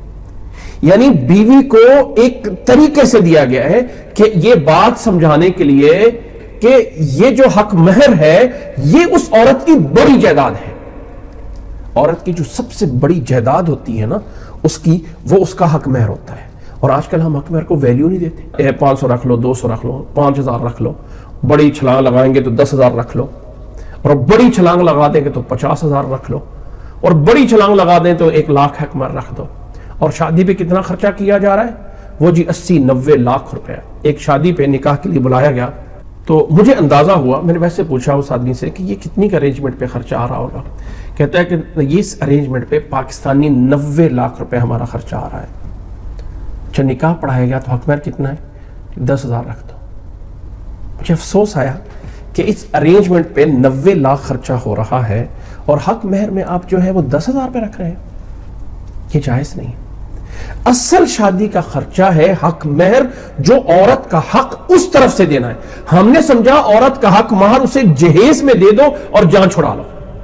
اسلام نے کہا اس کا حق مہر اس خامد کی طرف سے ایسے اس کا حق بنا کے دو تاکہ وہ اپنا حق کا مطالبہ کر سکتی ہو اور اس کو رکھ سکتی ہو. کہ یہ حق مہر وہ ہوتا ہے اس عورت کی ویلیو جانتا ہے کتنی ہے. اللہ تعالیٰ نے قرآن مجید میں اسے حق مہر کو خزانہ کہا ہے. وَآتَيْتُمْ إِحْدَاهُنَّ قِنْطَارًا. اگر کسی کو خزانہ بھی دیا ہے تو واپس نہیں لے سکتے ہو طلاق دینے کی صورت میں. خامد واپس نہیں لے سکتا. یہ وہ جگہ ہے جہاں پہ حق مہر بڑا ہونا چاہیے، بڑی حیثیت میں ہونا چاہیے. اللہ کے نبی صلی اللہ علیہ وسلم کے حق مہر جو ہے وہ 12 اوقیہ ہوتے تھے، جو کہ بہت بڑا اس دور میں سمجھا جاتا تھا. بہرحال یہ بات میں اس لیے سمجھا رہا ہوں کہ پہلے میں حق مہر کی ویلیو کا پتہ ہو کہ اصل شادی میں خرچہ کس چیز پہ کیا جاتا ہے. نہ کھانے پہ. نبی صلی اللہ علیہ وسلم ولیمہ ایسا تھا، صبح اٹھے اور صحابہ سے فرمایا جو کچھ ہے تو ہمارے سے لے کے آؤ. ایک چادر بچھائی، اس پہ کھانا ڈال دیا اور کہا سارے کھا لو. سب نے کھا لیا. فرمایا تمہاری ماں کا ولیمہ تھا، بس بات ختم. اس میں کوئی بڑا خرچہ نہیں. لیکن حق مہر پہ خرچہ کیا جاتا تھا. یہ ہے جس کے لیے خامد اگر حیثیت نہیں رکھتا ہے تو اپنا حق مہر پورا کرنے کے لیے، یہ اس پہ قرض ہے، اس قرض کو پورا کرنے کے لیے وہ زکوٰۃ بھی لے کر دے سکتا ہے اگر اس کی استطاعت سے باہر ہو رہا. لیکن عورت کی طرف سے دینا، لڑکی کی طرف سے دینا، جی ہمیں اس کے کپڑے بنانے ہیں، اس کا زیور بنانا ہے، اس کے لیے فرنیچر بنانا ہے، ہاں جائز ہے، کوئی حرج نہیں ہے. آپ کو استطاعت اللہ نے دی ہے ماں باپ کو تو، لیکن اس میں تکلف کرنا اس حد تک کہ انسان مقروض ہو رہا ہو یا سمجھے کہ بیٹی کا حصہ ہم اس شکل میں دے رہے ہیں تو یہ جائز نہیں. بیٹی کا جو جائیداد میں حصہ ہے نا وہ اس کا جو حصہ بنتا ہے وہ ہونا چاہیے. یہ نہیں کہ بیٹی کو ہم نے جہیز دے دیا اور بس اس کو حصے سے، جائیداد کے حصے سے فارغ کر دیا. اب یہاں پہ کہیں گے جائیداد سے فارغ کرنے کے بہانے بنا کے جہیز دینے میں یہاں عورت کی جو ہے وہ حق تلفی ہو رہی ہے اور حق دینا چاہیے. وہاں سے خامد کی طرف سے اس کا حق ہونے میں وہاں جی اس کو نافرمانی ہو رہی ہوتی. یعنی یہ کون سے حقوق ہیں؟ وہ عورت کے کون سے حقوق ہیں جس کو جو ہے آوازیں لگائی جاتی عورت کے حقوق، عورت کے حقوق؟ تو بھائی اس کو جو جائیداد سے محروم کر کے جو جہیز دیا جا رہا ہوتا ہے یہ اس کا حق ہوتا ہے. اس کو دو نا، جو بھائیوں کا حصہ آ رہا ہے وہ بہن کا حصہ دو. اللہ ہمیں سمجھنے کی توفیق عطا فرمائے. اب یہاں پہ ایک اصول ہے، یہ تمہید تھی. اب آگے چیز پہ کافروں کی عورتیں آ گئیں. اب کافروں سے نکاح تو ختم ہو گیا، ختم ہوا عورت کے مسلمان ہونے میں. ٹھیک ہے، اب خامد کا کیا قصور ہے؟ مسلمان تو نہیں ہوا. ہاں ان عورتوں نے جو حق مہر لیا ہوا ہے نا وہ واپس کر دیں. حق مہر جو لیا ہوا ہے نا ان کو نہیں تو واپس کر سکتے ہو، لیکن ان کے خامدوں کا جو حق مہر انہوں نے لیا تھا نا وہ واپس کر دیں۔ اب یہ عورتیں آگے اگر کسی سے نکاح کرنا چاہیں تو وہاں سے حق مہر لے لے، آگے والے سے لے لے، پیچھے والے کو واپس کر دیں، جائز ہے۔ تو اللہ تعالیٰ نے فرمایا وَآتُوهُم مَا أَنفَقُوا، اور ان خامدوں نے جو ان بیویوں پہ خرچ کیا ہوا ہے وہ اگر واپس لینا چاہے تو وہ لے لیں۔ وَلَا جُنَاحَ عَلَيْكُمْ أَن تَنكِحُوهُنَّ إِذَا آتَيْتُمُوهُنَّ أُجُورَهُنَّ، اور تم میں سے کوئی ان عورتوں کے ساتھ نکاح کرنا چاہے تو کر لے، بشرط یہ کہ جب تم ان کے حق مہر ادا کرو۔ یہ ایک اصول دیا، جیسے میں نے پہلے سمجھا دیا ہے کہ نبی صلی اللہ علیہ وسلم پہ جب مکہ سے عورتیں مسلمان ہو کے چلے گی، فرمایا پہلے انہیں آزما لو، کنفرم کر لو، اگر مسلمان ہیں تو انہیں واپس نہ کرو۔ تو اب ان کے پیچھے خامد ہیں، فلاں ہیں، فلاں ہیں، تو اب یہ مسلمان ہو کے آ گئی ہیں، تو اب یہاں پہ جو ہے وہ حق، اب ان کا حق مہر جو دیا ہوا ہے واپس کرو۔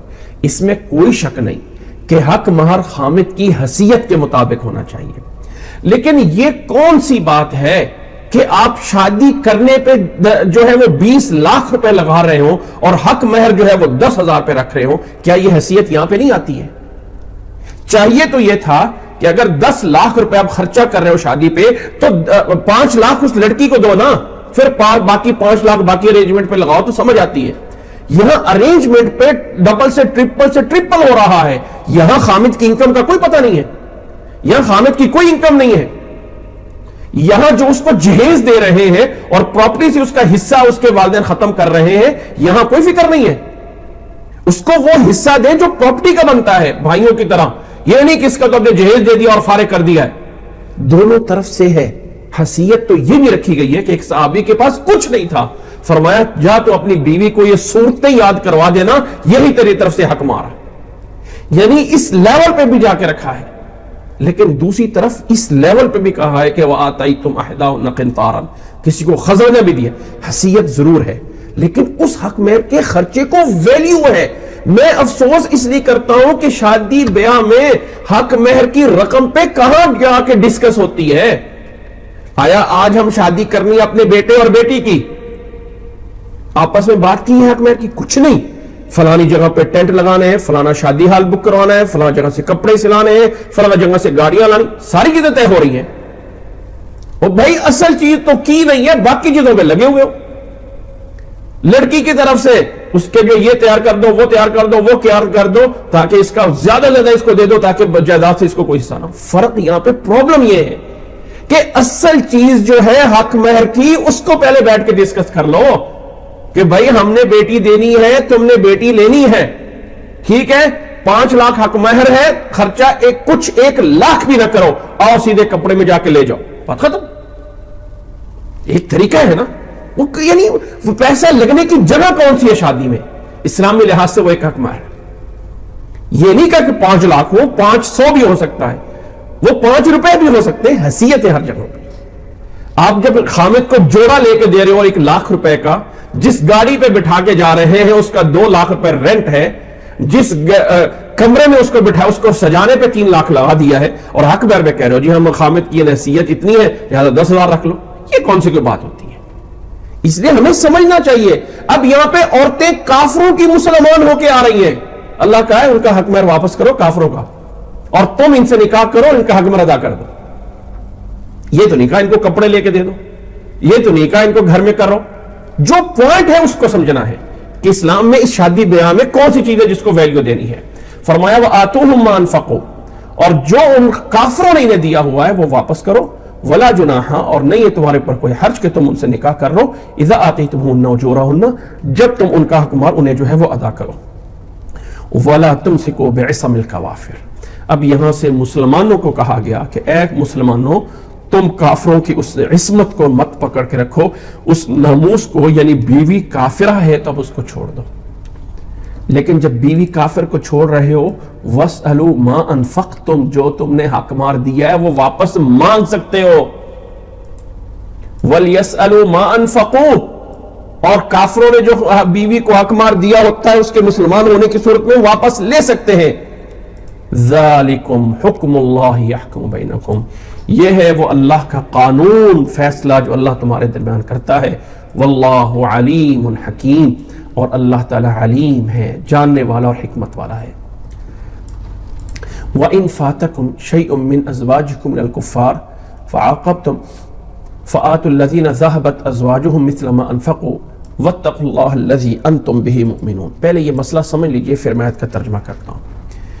جو انفرادی طور پہ نا معاملہ وہ پہلے بتا دیا. اب یہ ہے کہ مسلمان عورتیں کچھ آ گئی مسلمانوں ہو کر مدینہ میں، جو کہ ان کا حق مہر پیچھے کافروں کو دیا جانا ہے. ادھر سے کچھ اور مسلمان ہیں جن کی بیویاں مکہ میں رہ گئی ہیں، انہوں نے اپنی بیویوں سے ان کا جو حق مار لینا ہے واپس. یعنی ادھر کافروں کی بیویاں مسلمانوں کی آ گئی، ادھر مسلمانوں کی بیویاں وہاں رہ گئی ہیں کیونکہ مسلمان نہیں ہوئی ہیں. اب دو دینوں کا فرق ہو کے یہ رشتہ قائم نہیں رہ سکتا. تو اب فرمایا کہ بجائے اس کے کہ یہ مسلمان عورتیں اپنے کافروں والوں کو حق مہر واپس کریں اور یہ مسلمان مرد اپنی ان کافر عورتوں سے حق مہر واپس لیں، بہتر یہ کہ وہ ادھر کی عورتیں ان کو دے دیں، ادھر کے مسلمان ادھر ان کی عورتوں کو دے دیں. فرمایا وَإِن فَاتَكُمْ شَيْءٌ مِّنْ أَزْوَاجِكُمْ مِنَ الْكُفَّارِ، اگر تم میں سے کسی کی کوئی بیویاں ہوں جو کہ پیچھے جو ہے وہاں پہ کافروں کے پاس رہ گئی ہوں، فَعَاقَبْتُمْ، اور تمہیں جو ہے اس کا بدلہ لینے کا موقع مل گیا ہو، فَآتُوا الَّذِينَ ذَهَبَتْ أَزْوَاجُهُمْ، تو پھر تم دے دو ان لوگوں کو جن کی بیویاں وہاں پہ رہ گئی ہیں، مثل ما انفقوا، جو انہوں نے اپنی ان بیویوں پہ خرچ کیا ہوا ہے. مطلب سمجھ گئے کہ اگر تمہاری بیویاں کافروں کے پاس رہ گئی ہیں، اب تمہارے پاس لینے کا موقع مل گیا ہے، تمہاری بیویاں وہاں رہ گئی ہیں، ان کے خامد وہاں رہ گئے، تو تم اپنا حق مہر ان کو دے دو، ان بندوں کو دے دو. حق مہر ہوتا ہے بندے کا، ٹھیک ہے، عورت نے واپس دینا ہے یا بندے نے واپس لینا ہے. بندے نے لینا ہے، عورت نے دینا ہے، کیونکہ وہ دین بدل گیا. اب اگر مسلمان مردوں کی بیویاں کافروں کے پاس رہ گئی، کافر وہاں تھیں اور مسلمان ہو کے نہیں آئے اور بندے آ گئے، اب بندوں نے وہاں سے لینا ہے، ادھر سے کچھ اور عورتیں مسلمان ہو کے آ گئی جنہوں نے پیچھے کافروں کو دینا ہے، تو فرمایا وہ کافر ان کافر عورتوں کو دے دے، یہ مسلمان ان مسلمان عورتوں کو دے دے. فرمایا وَإِنْ عَفَاتَكُمْ شَيْءٌ مِّنْ أَزْوَاجِكُمْ مِنَ الْكُفَّارِ، جب کافروں کی طرف تمہاری بیویاں کچھ رہ گئے اور تمہیں بدلہ لینے کا موقع، یعنی تمہیں ان سے لینے کا موقع مل گیا، فَآتُوا الَّذِينَ، تو دے دو ان لوگوں کو جن کی بیویاں وہاں پہ رہ گئی تھیں، وَاتَّقُوا اللَّهَ، اور اللہ سے ڈر جاؤ، وَاتَّقُوا اللَّهَ الَّذِي أَنْتُمْ بِهِ مُؤْمِنُونَ، اس اللہ سے ڈر جاؤ جس پہ تم ایمان لاتے ہو. اور پھر اللہ تعالیٰ نے اس بیع کا ذکر کیا، اس آپس میں جو مسلمان عورتوں سے بیعت لی گئی تھی اس کے بارے میں فرمایا یا ایھا النبی، اے نبی، اذا جاءک المؤمنات، جب آپ کے پاس مومن عورتیں آ جائیں، یبایعنک، آپ کے ساتھ بیعت کرنا چاہتی ہوں، تو آپ اس شرط پہ ان کے ساتھ بیعت کریں، اللہ یشرکن باللہ شیئا، اللہ کے ساتھ کسی کے ساتھ شریک نہیں کریں گی، ولا یسرقن، اور نہ ہی کوئی چوری کریں گی، ولا یزنین، اور نہ ہی زنا کریں گی، ولا یقتلن اولادہن، اور اپنے بچوں کو قتل نہیں کریں گی، ولا یاتین ببہتان یفترینہ بین ایدیہن وارجلہن، اور نہ ہی کسی پہ تہمت لگائیں گی جسے خود انہوں نے اپنے ہاتھوں اور پاؤں سے بنایا ہو، یعنی خود بنا کے کسی پہ تہمت نہیں لگائیں گی، ولا یعصینک فی معروف، اور کسی بھی صحیح اور کام میں آپ کی نافرمانی نہیں کریں گی. اگر یہ وہ وعدہ کرتی ہیں تو فبایعہن، آپ ان سے بیعت کر لیجئے، واستغفر لہن، اور آپ ان کے لیے مغفرت کی دعا کریں، ان اللہ غفور الرحیم، بے شک اللہ تعالیٰ معاف کرنے والا ہے. حضرت عائشہ رضی اللہ تعالیٰ عنہ فرماتی ہیں کہ نبی صلی اللہ علیہ وسلم کے ساتھ جب ان عورتوں نے بیعت کی تو اللہ کے نبی صلی اللہ علیہ وسلم نے کسی عورت کے ہاتھ کے ساتھ ہاتھ نہیں لگایا تھا، صرف اور صرف بات کی جاتی تھی. اس بات پہ بیعت کرتی ہیں اللہ کے رسول پہ کہ ہم شرک نہیں کریں گی، کوئی چوری نہیں کریں گی، کوئی زنا نہیں کریں گی، کوئی بچوں کو قتل نہیں کریں گی، کسی پہ بہتان درازی نہیں کریں گی، کسی بھی معروف چیز میں نافرمانی نہیں کریں گی. اور ایک حدیث میں اضافہ موجود ہے کہ ہم اس طرح کر کے بیعت کریں گی کہ ہم جو ہے وہ نوحہ نہیں کریں گی، ہم جو ہے وہ سینے چاک کر کے پیٹنا، یہ کرنا وہ نہیں کریں گی، ہم اس طرح کی کوئی چیز جو ہے وہ نہیں کریں گی. اس بات پر جو ہے وہ ہم بیعت کرتی ہیں. اور اللہ تعالیٰ نے فرمایا ان سے بیعت کر لو. زبان کلام بیعت ہوتی تھی، کوئی ہاتھ سے ٹچ نہیں کیا جاتا تھا ان عورتوں سے. یا ایھا الذین آمنوا لا تتولوا قوما غضب اللہ علیہم، وہ لوگوں ایسی قوم کو دوست نہ بناؤ جن پر اللہ کا غضب ہوا. قد یئسوا من الآخرہ کما یئس الکفار من اصحاب القبور. فرمایا اے ایمان والو، کسی ایسی قوم سے دوستی نہ رکھو جن پر اللہ کا غضب نازل ہو چکا ہے، غضب اللہ علیہم، جو آخرت سے اس طرح مایوس ہو چکے ہیں جیسے مردہ اہل قبر سے نا امید ہو جاتا ہے. قد یئسوا من الآخرہ، یہ لوگ آخرت سے اس طرح مایوس ہو چکے ہیں، کما یئس الکفار، جیسے کہ کافر یہی لوگ قبروں والوں سے مایوس ہوتے ہیں. یعنی کافروں کو بھی پتا ہے کہ قبر والے ہمارے کوئی فائدہ نہیں دیتے. یہ لوگ آخرت کے بارے میں بھی ایسے ہی مایوس ہیں.